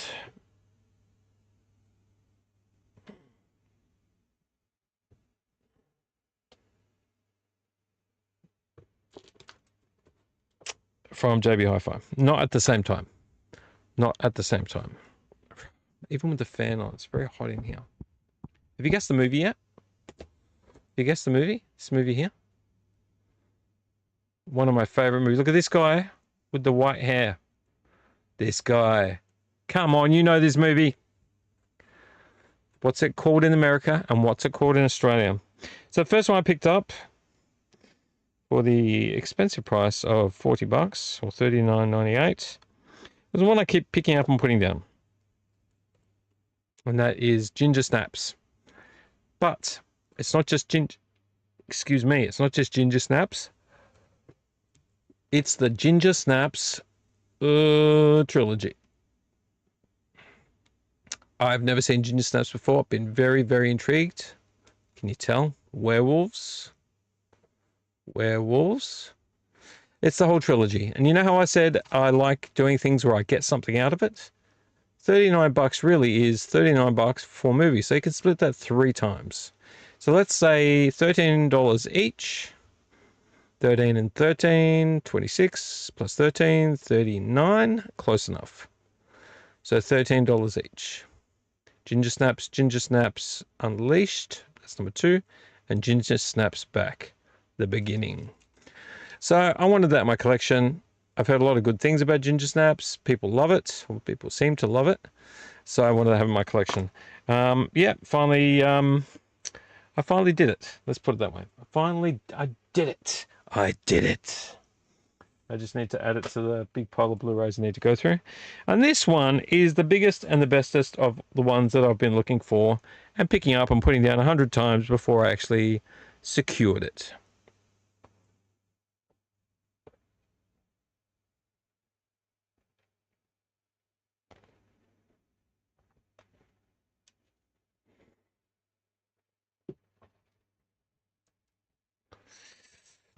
And that is a Clive Barker movie. They're quite expensive. It's always been kind of expensive. I nearly got it a few months ago when it was on sale, but I got other things in place of it. And it's one of the almost final things that will allow me to start getting bread and butter movies. So movies that are a bit more common, so I can bulk out my collection a bit more with. So this is Clive Barker's. It's got a different cover on it. It's got a slipcase. Clive Barker's Lord of Illusions with Scott Bakula. Not a fan of this cover. Look at it. It's so freaking boring. It's boring. I don't care what you say. I'm sure on the inside is the original cover. If you take this this sleeve off, there'll probably be the original Clive Barker Lord of Illusions cover, which will look a bit like... Let's see if I can do it. Lord of Illusions 1995. Yeah, this cover right here. I don't want the trailer. I want the cover. The image. Gosh, it's getting close to 3:30. I need to move on. I don't like that cover. I like this cover. There's some really interesting covers. This cover. This is the cover. We all grow. Let's do the VHS cover. Yeah, let's do that one. Magnify. Let's go down to desktop screen. And we'll hold this up in the middle. That's the Lord of Illusions I grew up with. This is the cover. Now I'm pretty sure that underneath this cover here, the disc will look like that. Look like this. Look, the Blu-ray will be like this one. Let's go magnify. It'll look like this. As far as I'm aware, that's what it will look like. I have do I have the Lord of Illusions? I think I have Lord of Illusions on DVD, which I found in an op shop. I was pretty happy to find it in an op shop. And it has that cover. Actually, it has this. I'll show you which cover it has. But I don't like this cover. This cover is dead set fucking boring. Boring. You get all the stuff on the back, which is pretty cool. We'll read that out in a second.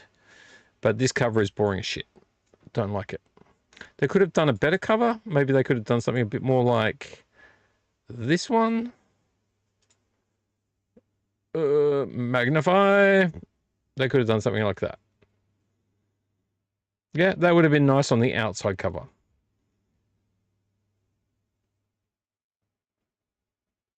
And I remember this movie being amazing back in the day. Amazing back in the day. And I think what they were doing with this cover is it's meant to be like this cover here, which I still don't like, even though I can see where they're going with it. Just like, see, it's meant to be like that. See how, like, that's that part of this. You can see the fingers, but you can't really see that. It just looks like fire. But even so, don't like this cover. Don't like that. Don't like this cover here on my screen here. Now, let me just, where's my thing?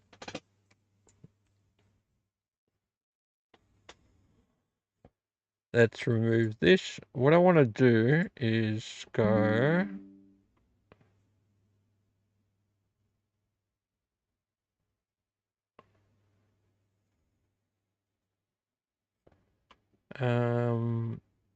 umbrella? Oh, hang on. Hang on. Umbrella?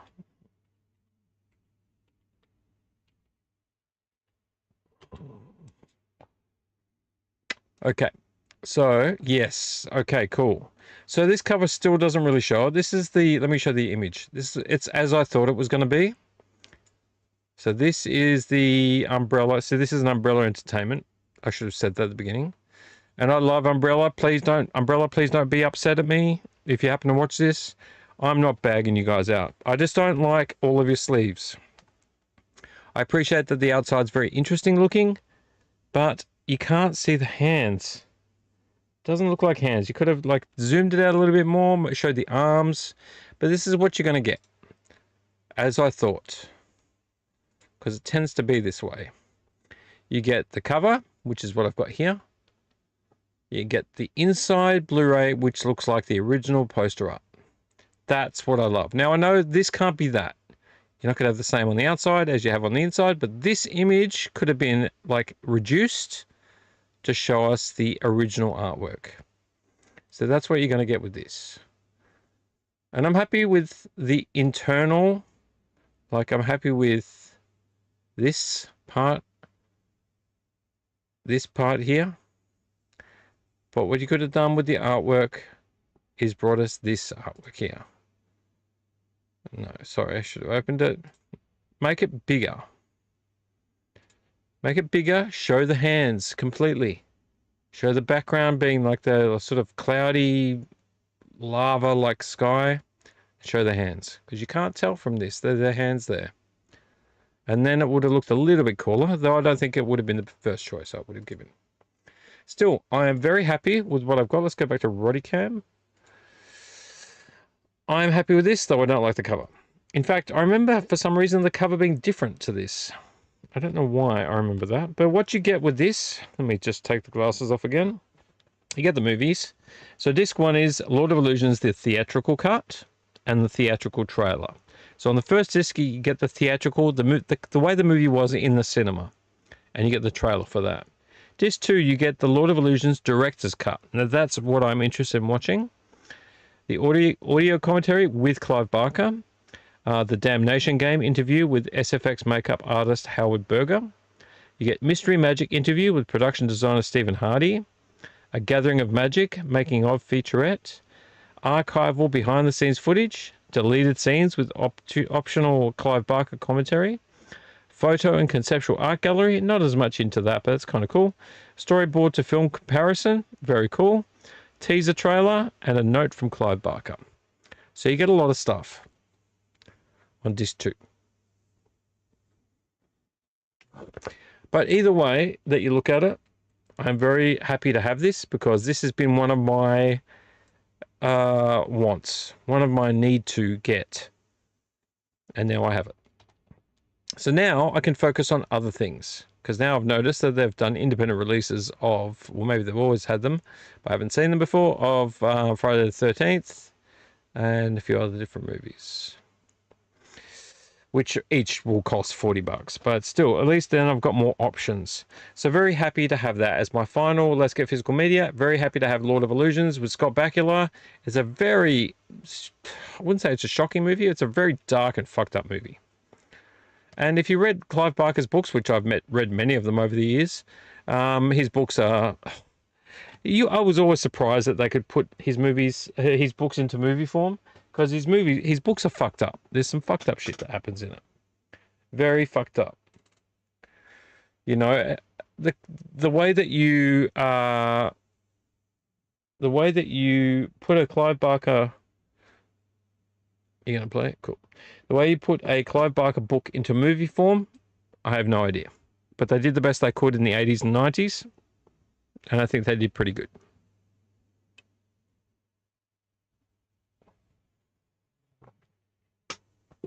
Very disturbing stuff.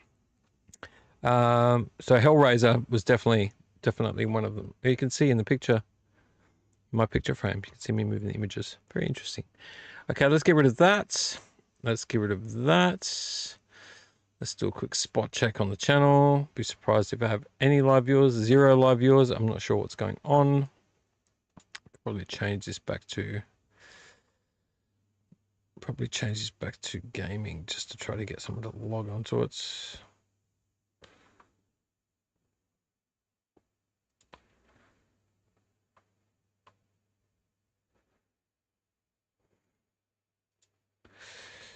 And we'll change it back to gaming. I don't know. No one's really watching. Save. Customization is okay. All right. So I think we've done with that. We've done with physical media. So I told you there wasn't that many there, but I went on a rant about my opinion about movies. So that did chew into that time. All right. Let's do a quick toy talk before we move on to news, and then we'll close it after news. Have you guessed the movie yet? Have you guessed, has the movie even played? No. Seriously, I don't know why that did that. I'm so hot in here.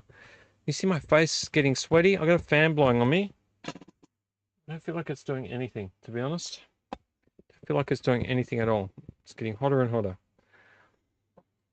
I've also let you know that I haven't been on Disney Plus now for over a month, maybe a month and a half, 2 months even.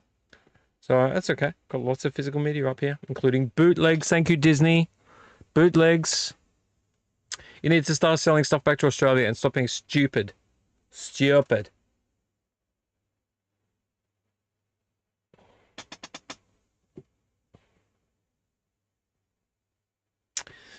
All right. Now, we're going to do Toy Talk. Toy Talk. Toy Talk. Toy Talk.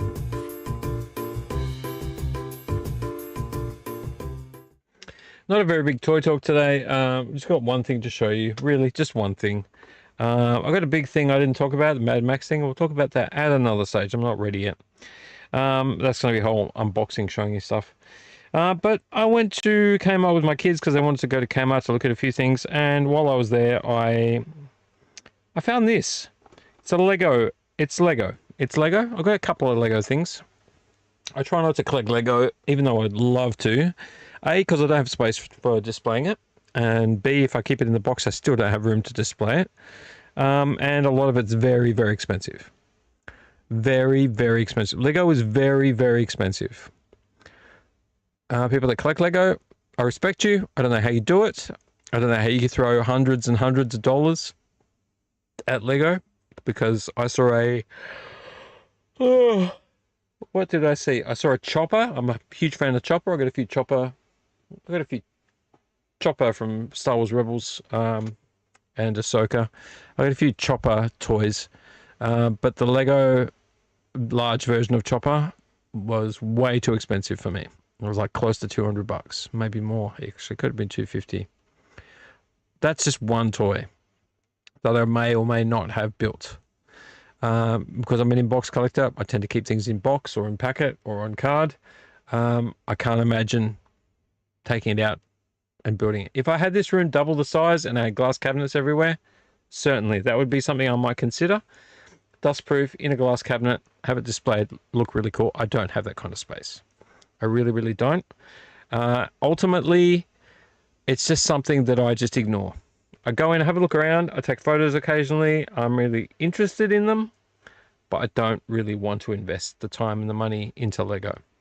Just because for me, the things that I like, I would love to get the Lego Millennium Falcon, the little miniature one, not the large one, because it's like $1,500 and I can't afford that. But there is like a smaller version for $100-something, which is tiny. I mean, this is what we're talking about, tiny things for a lot of money. But there's like a miniature version of the Millennium Falcon for about $100. What I would call like a little bit overpriced. But aside from that, not terribly interested. It's just too expensive for my taste and for my kind of way of living in this room. I've got a few big things in here. Obviously, if you look that way, you would see the Millennium Falcon. I've got a Legacy Millennium Falcon in there. That was, expensive, but not as expensive as it was brand new or even secondhand. I got a pretty good deal on it. But I cannot throw that kind of money at Lego, even if I wanted to. One day, if I ever upgraded the house and added extra floors, like that's a huge if. Or, we added an extra studio somewhere and my wife gave me her studio to expand my room. Sure, maybe, possibly. But at this point, the Neon Doom room is this room. So I can't imagine. Why is this movie not playing? Oh, no, that's not what I want.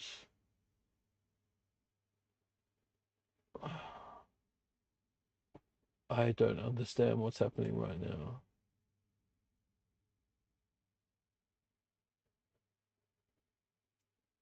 No, that's not what I asked for. Yes, silly. No, I don't want Netflix. See, Netflix is trying to load. I can't get Netflix on that. Go back to home. Home. Redonkulous. Yeah, I don't know. Have you guessed the movie? I was hoping you'd guess the movie. No, return. Movie. Something's going wrong there. My point being is that I would love to collect Lego. I would love to collect Lego. I would love to dedicate time and money to collecting Lego. I would love to get a better job just to collect Lego. But there's no point. There's absolutely no point because I have no room for it. And I collect small Lego boxes with small versions of toys in them that I can fit in this room. So the reason why I'm telling you that is that I found this in Kmart and I was like, oh, that's really cool. And it was like $12.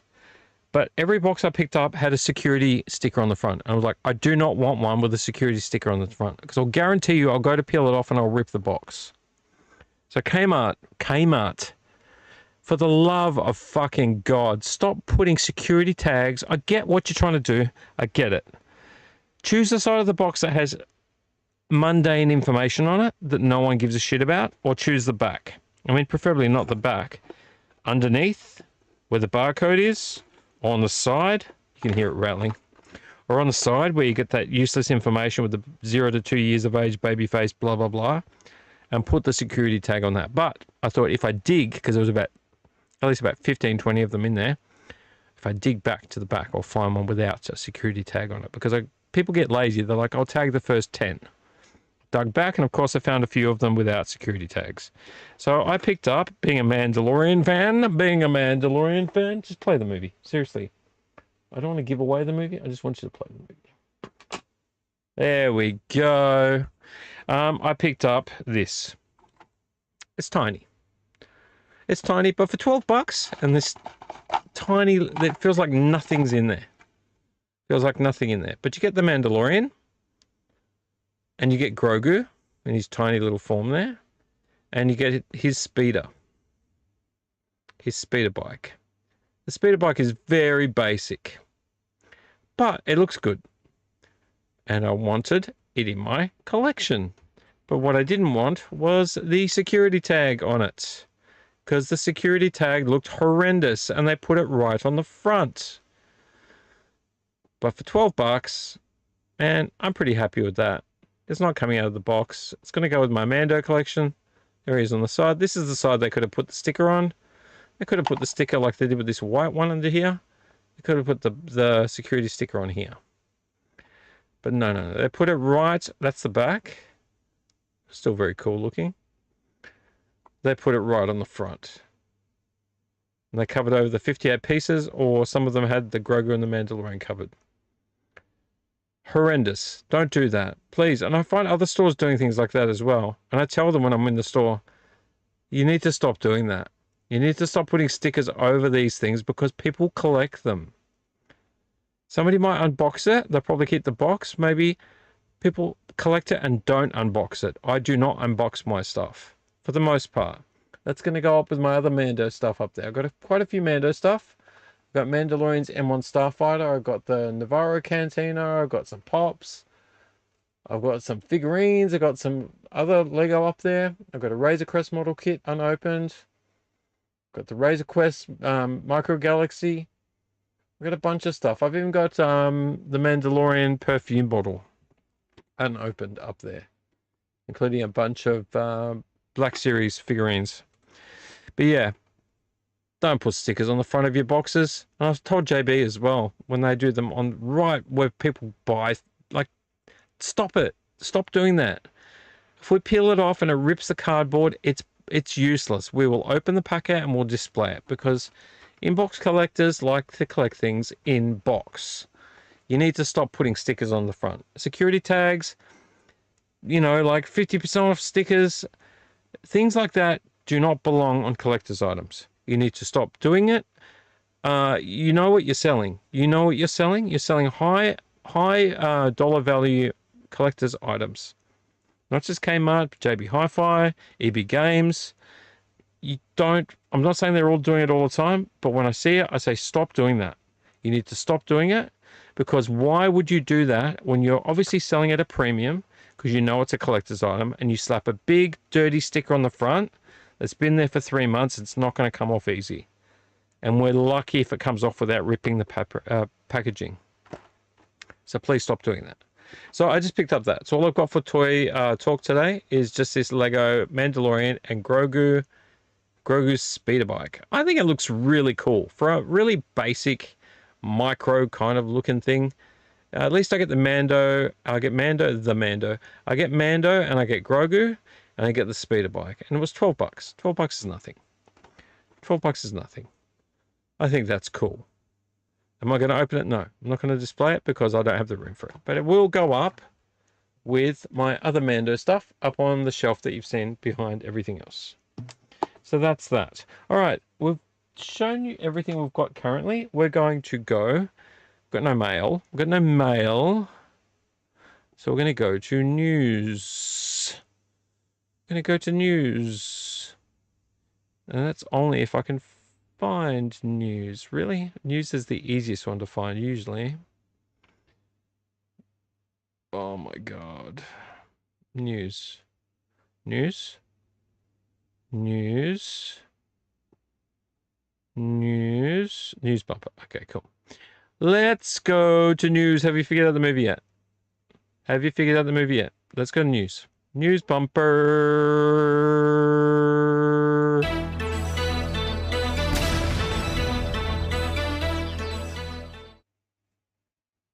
There's Roddy Cam. Welcome to the news. We are going to... Not a single view tonight. It's really weird. I don't know what I've done wrong, but that's okay. Let's go to the news. I need to go to this news. Very bright. I'm very sorry. I did an article, I did a news thing last week on Tuesday night about Kathleen Kennedy and the possibility of her transitioning out of Lucasfilm. And guess what happened? I found an article just a day or two ago that was literally about that. It was dated 16th, I think, of January. And I think Tuesday was, what's the 18th? Oh, maybe it wasn't. What was Tuesday? If the 18th of the 1st is today. 18th, 17th, 16th, 15th. Oh, it was, no, I didn't miss out. So the 15th was Wednesday. So the article was released Wednesday. I thought it was released before that. There's a few articles that have been released on the 15th. Tuesday was the 14th. So that's why I missed out on that. But here is news that you need to see. Let's go to the desktop screen. There we go. You can see me down the bottom down here. Hello, hello down here. So after doing that article about whether she will or won't step down sometime in this year, this is what's happened. A day later, Walt Disney Studios announced Lucasfilm leadership transitioned. Kathleen Kennedy to step down as Lucasfilm president and return to full-time producing. So, like she did say in the last article, I'm not going to leave movies. Nobody cares. Stay with movies. Make as many movies as you fucking like. No one gives a shit. Go and make more giant blockbusters. Let's just get something straight here. As a producer, you do a lot of amazing things in of course, like any producer. I'm not just saying Kathleen Kennedy. As a producer, you get to do a lot of amazing things. But as a producer, nobody gives a shit. Okay? Nobody gives a shit. If you're in the background and you've got nothing to do with the directing or the acting or the sets or the building of the sets or the, I don't know, the water runner or the arts creator, if you're producing the movie, you are just a cog in the machine. Now, you might disagree with me, and that's fine. Let me know in the comments if you disagree with me. But to me, if you are a producer, you are doing a great job just making sure this movie moves forward. You have no input. You have no direction. You don't get to have a say. You are essentially just an arm or a finger or a limb or a fingernail of whoever you work for. You're there going, you right? You got what you need? I've just had a chat to the manager of I'm a Dickhead Productions, and they've said they'd like to see it go a bit darker. But you don't have power in terms of power yourself. You might be able to say, well, we were thinking we'd like it to go in this direction, but you don't get to make that decision. The people behind you get to make that decision. So when I say people don't give a shit about you, I don't give a shit about producers. The only producers I really give a shit about are people that were directors or people that were in a place where they were in the movie creatively. So they were a big actor. They did some big things as an actor. They made some big decisions, and then they started producing. I started directing and producing. Unless you're directing, unless you're an actor, unless you're someone inside that immediate circle, if you're just a producer, I could give a shit about you. Steven Spielberg's different because he was a director. George Lucas was different because he was a director. All right, Ron Howard different because he was a director. Clint Eastwood different because he was a director and an actor. If you're just a producer, I could give a shit about you. Your name, great, good job, well done. Oh, like, Kathleen Kennedy helped produce Indiana Jones, fucking great. I'm really happy for you. I'm really fucking happy for you. You mean nothing to me. The person I'm looking at is George Lucas, Steven Spielberg, Ron Howard, whoever's actually running that show. When you're out there with your little dollar signs in your fingers, I could give a shit about you as a producer. You're a name. You're a name on behalf of a film company. And that film company is checking in on you through their producer to make sure that you're doing everything to make them money. So as a producer, could give a shit about you. Unless you're a director, unless you're an actor. That changes the game. So Kathleen Kennedy, you go ahead and go out in there and produce as many fucking movies as you like. It means nothing to me. As long as you do it away from Star Wars. So back to what I was saying. That's what I said the other day on Tuesday. Go produce something somewhere else. She is to step down as Lucasfilm president and return to full-time producing. So fucking happy for you. So fucking happy for you. Dave Filoni is to lead Lucasfilm as president and chief creative officer at the same time, alongside Lin-Wen Brennan as co-president. So smart, not smart, I'm not too sure. I think smart that he is obviously a creative person that wants to be creative, but he's going to step up as president. And I applaud him that he's stepping up as president because he was being trained by George Lucas himself. So he would really know how George Lucas would want a story to go.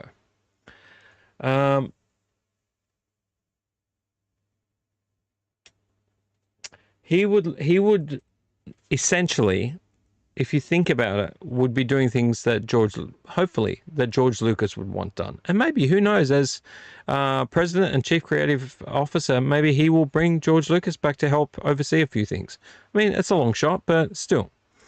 And Lin-Wen Brennan is co-president. So I'm assuming that when Dave Filoni is being president and being a chief creative officer and making sure things are running the way he would like them seen, that he needs to step away from the office and just be a chief creative officer for a while and then come back to the office as president. So the co-president, I'm assuming, it's not equal necessarily. I'm assuming that Lin-Wen Brennan is there to make sure things flow and the presidential stuff is happening.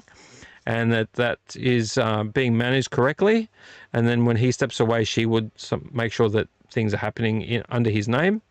And then when he comes back, he gets to take control again. So I'm assuming that they would have to be of like mind, but who knows how that really works ultimately. The Walt Disney Studios announced today that after nearly 14 years of leading Lucasfilm, President Kathleen Kennedy is stepping down from her role and will transition back to full-time producing, including the studio's upcoming feature films The Mandalorian and Grogu, and Star Wars Starfighter. Okay, so the way I'm assuming this is going is that she's going to stick around long enough to do the Mandalorian and Grogu and Star Wars Starfighter as a producer. And then hopefully she gets the ass. She gets kicked out. Because you don't want her lingering around stirring the pot. Going forward, Dave Filoni will take on creative leadership of Lucasfilm as president. Thank fucking God. Whoop whoop.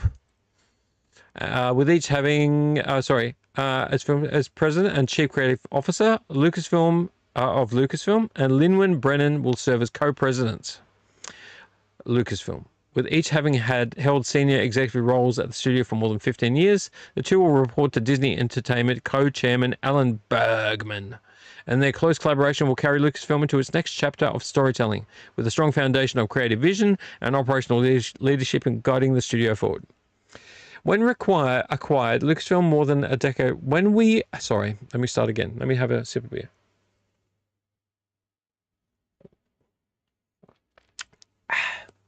When we acquired Lucasfilm more than a decade ago, we knew we were bringing into the Disney family not only one of the most beloved and enduring storytelling universes ever created, but also a team of extraordinary talent led by a visionary filmmaker, someone who had been handpicked by George Lucas himself, no less, said Bob Iger, Chief Executive Officer, the Walt Disney Company.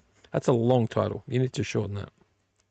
We're deeply grateful for Kathleen Kennedy's leadership, her vision, and her stewardship of such an iconic studio and brand. Kathleen Kennedy has been a tremendous force in the industry for 50 years, and it's been our privilege to have her here at Disney leading Lucasfilm for nearly 14 of them, said Bergman. She has steered Star Wars to incredible box office heights. That is untrue. Untrue. What the fuck? Are you serious? She has steered Star Wars to incredible box office heights? What fucking planet are you living on? It's not Tatooine. That is not true.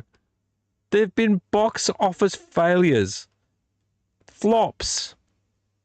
Most of them. Some of them made the money the way they were supposed to make the money. Most are flops. Time to stand, says my watch. Yeah, right. Flops. Failures. Isolating the longest standing science fiction culture of fans that's not a success. Box office heights. Give me a break. And brought a new generation of fans into the fold. Well, you definitely tried to do that. We appreciate having her on board to produce our next couple of films, and the studio remains in extraordinary capable hands with Dave Filoni. I think in better hands with Dave Filoni. She's basically fucked the goose, and now she's handing the poor old goose over to Dave Filoni to fix up and try to get it to fly again. Yep, you fucked that goose pretty fucking hard, Kathleen Kennedy. You fucked it. There's no feathers left on it, and it's got an arsehole the size of the crater in the Tosca crater in Russia. I'll come up with a better name for it, but who's a brilliant storyteller, and Lin-Wen Brennan, an avid innovator and business leader. See, I see Lin-Wen Brennan as more the business end of Dave Filoni's leadership. They are deeply passionate and experienced executives who will continue to drive the studio and Star Wars forward in exciting new directions. I certainly fucking hope so. When George Lucas asked me to take over Lucasfilm upon his retirement, I couldn't have imagined what lay ahead, said Kennedy.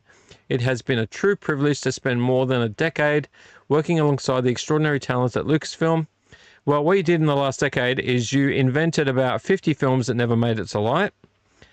Denied all of them, caused chaos, sowed doubt and mistrust amongst the fans, and basically just came up with feminizing every single thing that you did, made men look stupid, and made Luke Skywalker into a runaway, defunct Jedi, Han Solo into another scoundrel again who used to be a general, and then killed Leia last as kind of like the icing on the cake because you could. But you kept Chewie because he's cute. How nice of you. Their creativity and dedication has been an inspiration. I was going to say admiration. An inspiration, and I'm deeply proud of what we've accomplished together. You should not be proud of any of it. You're a dick.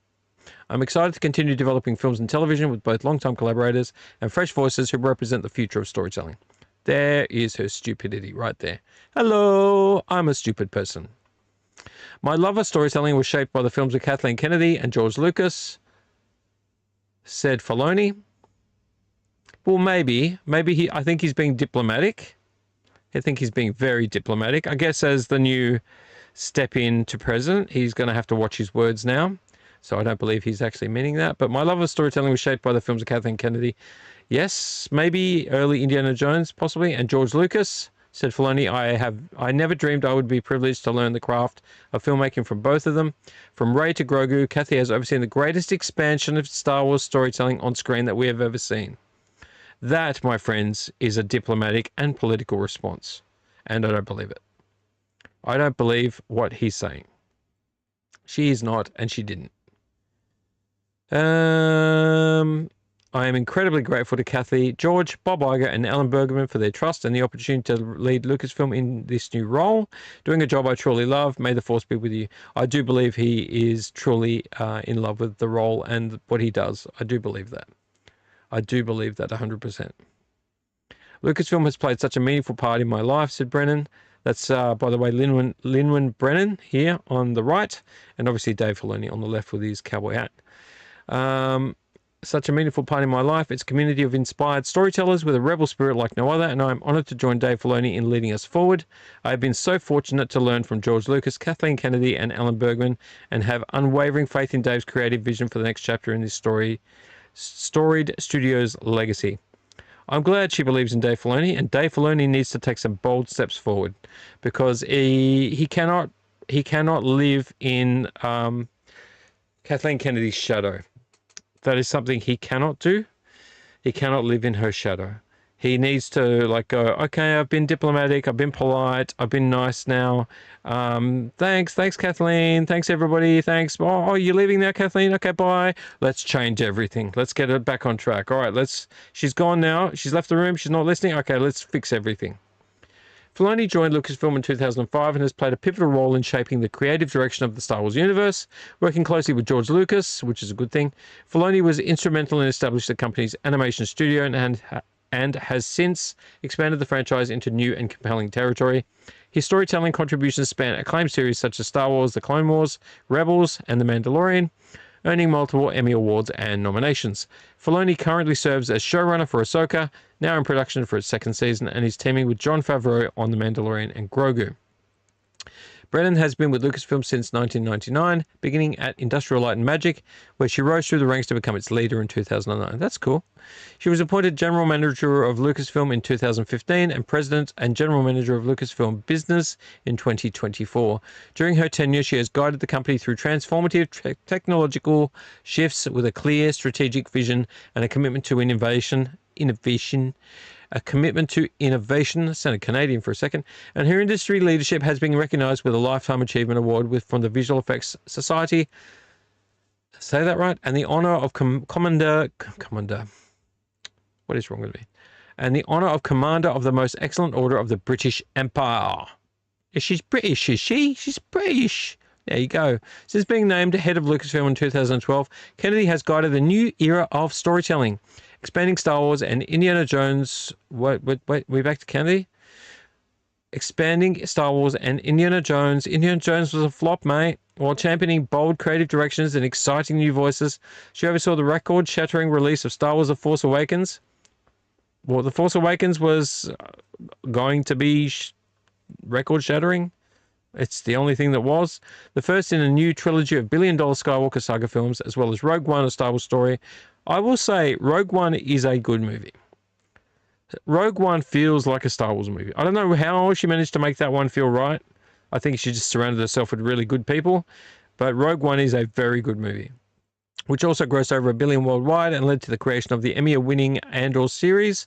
She also led Lucasfilm's foray into live-action Star Wars series, including 3 seasons of The Mandalorian, as well as Obi-Wan Kenobi, Ahsoka, and others, alongside popular animated shows such as Star Wars The Bad Batch and Star Wars Visions. Kennedy is currently producing the feature film The Mandalorian and Grogu. Oh, shudder. And director Sean Levy's Star Wars Starfighter, set for theatrical release in 2026 and 2027, respectively. As Kennedy transitions back to producing, broadening her portfolio with new collaborations across genres and platforms, she builds on a remarkable 50-year career as one of the most accomplished producers in film history. As co-founder of Amblin Entertainment with Steven Spielberg and Frank Marshall, she helped bring to life iconic films including E.T., The Extraterrestrial, Jurassic Park, Back to the Future, Schindler's List, The Sixth Sense, and Lincoln. Her 70-plus films have earned 25 Academy Awards, among more than 120 nominations, along with billions at the global box office. Now, let's put this into perspective here. She was a producer, and the people that managed her films were her director/managers. They're saying the names: Steven Spielberg, Frank Marshall, and you're talking about like George Lucas, M. Night Shyamalan. I mean, you're talking about people that are strongly in control. I want this. This is going to go like that. That's going to work like this. No, that's not going to work. We need it like that. How are we going to get it to look like this? How is this going to happen? These are strong-minded people that don't let someone like Kathleen Kennedy pull on the reins. So when you say she won all these awards as a producer, it don't mean much to me. She's of course, she's been around for 50 years. She's got lots of experience. I'm sure she is a very good lackey to people like George Lucas and a really good lackey to people like Steven Spielberg, making sure that they get everything they need. That's a skill. When I say lucky, I'm being a little bit demeaning, but I'm also saying that when you're on a film and someone needs something and you're the right person to get it done, that's a skill. Being always dependable and around and work your way up the ranks, that's a skill. But that's a skill she should stay at doing. She shouldn't be a president. Luckily, she's not going to be. But yeah, those directors and producers above her are the ones that control the show, not her. She's just a cog in the wheel. Blah, blah, blah, blah, blah, blah. Her 70-plus films have earned 25 Academy Awards among more than 120 nominations, along with billions at the global box office. She was honored with the Academy of Motion Picture Arts and Sciences coveted Irving G. Thalberg Memorial Award in 2018 and the Producers Guild of America's Milestone Award in 2022.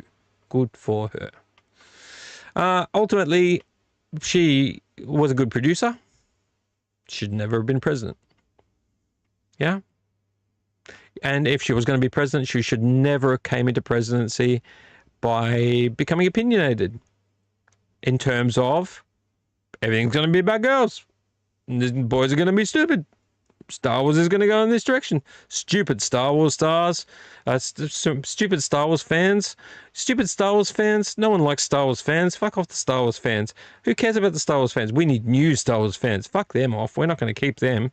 Get rid of the old Star Wars fans. Come on, there's only about like 500 billion of them. We don't need them. We need to make new fans. What, like 100 billion? Not 500 billion? Yeah, she should never have been president. But I'm guessing she's done a few good things. I'll be glad to see the tail end of her. Anyway, so that was that article. I'm going to leave it at that. We are pretty much at 4 a.m. I wasn't planning on going this long. Let's go back to Roddycam. You're all going to be opinionated about it. Look, I've had some people say to me in the past, you shouldn't really slag off Kathleen Kennedy or people like her of her ilk. But I will, and I can. Because ultimately, at the end of the day, people like her, people that are in her position, that abuse power and do things for their own ends and take their own personal opinions about how the world works and make it a fact by adding it into film, by saying, well, now it's going to be like this because of my opinion on that, and now it's going to be like this because of my opinion on that. That's not how film works. Film is not about you go out there and you shift it all around to make it your way. Film is about a story and characters and a world. It's world building, okay? When you read a book, You want to invest yourself in the character and the world that they're living in. If for the first, like, 100 pages of the book, you're getting a life lesson on how you should believe in these things because your life's meaningless, because you need to believe in these things, book down. Book goes down. Why would I read a book where I'm being preached to? And then eventually a story comes. I've got to decide whether or not the story's any good by the 100th page. And you can say, well, there's plenty of books like that. But yeah, but those books, they incorporated these ideas into the story. It was like a slow seep, like a slow leak. Before you know it, it's a flood. It's not punch in the face. You don't like my story? You're racist. You're sexist. You're anti-trans. You're this. You're that. That's interesting coming from a woman who doesn't pay her female workers enough. Isn't it? But that's the thing. All bullshit. All bullshit. The Force is female. It's not female. It could never... The men never said the Force is male. We never said the Force is male because we never thought of it like that. We want a story. We only care about story. The Force is female? What the hell? Why would you say that? Ever. Why would you get a story handed to you? Be careful with it. It's a baby. You got to look after it. All right, first thing we're going to do is we're going to change. Everything's going to be like this. And by the way, that special magic that we use in this world, it's female. Give me a break. What a load of shit. No, nobody believes that. If the Force was truly female, Kathleen Kennedy, you would have used your Force skills to pay your workers more, your female workers more. Wouldn't you? 70%? There's a study. I'll try and look it up. Next time I bring the Doom vlog up, I'll look up the study. I actually have a saved article somewhere of how much the women on the Star Wars films were making. And it's not good, man. All this bullshit, Kathleen Kennedy.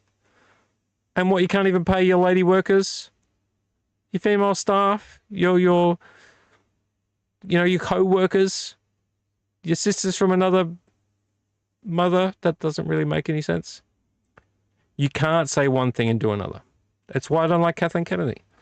It's all bullshit. It's all towing the line her way about her thing, her ideas, her feelings about how the world works. Right? Imagine if Harry Potter suddenly hates trans people because that's her personal opinion. You would lose all your fan base. I mean, you've already lost half your fan base for Harry Potter anyway. But imagine if that happened. Imagine if the new TV series, it's like immediately anti-trans, anti-this, anti-that. Imagine that.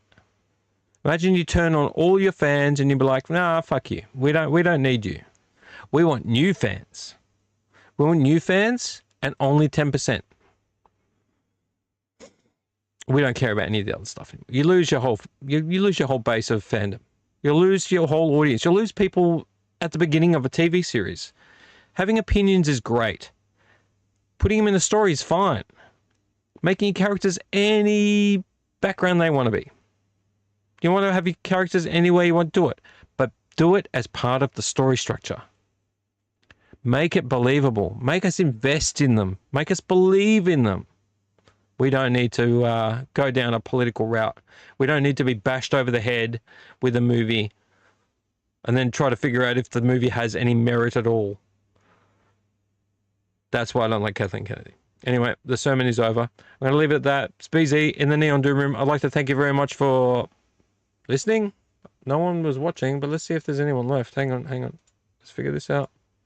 Is there anybody in my hygiene check? No, there's no one. That's okay. It's all going to be replay. All replay crew. It's all replay crew. Replay crew, I'll see you tomorrow. Have a watch. See what you think. I'll spruik it up on Instagram. Tell me what you think of it. And if you've got an opinion on Kathleen Kennedy, let me know. If you disagree with me, 100%, I applaud you. Put a comment in the... leave a message in the comments. Let me know why I'm wrong. If you think you got a separate opinion about it, but, it's sort of a bit of banter, write in the comments. Let me know. I just don't like Kathleen Kennedy.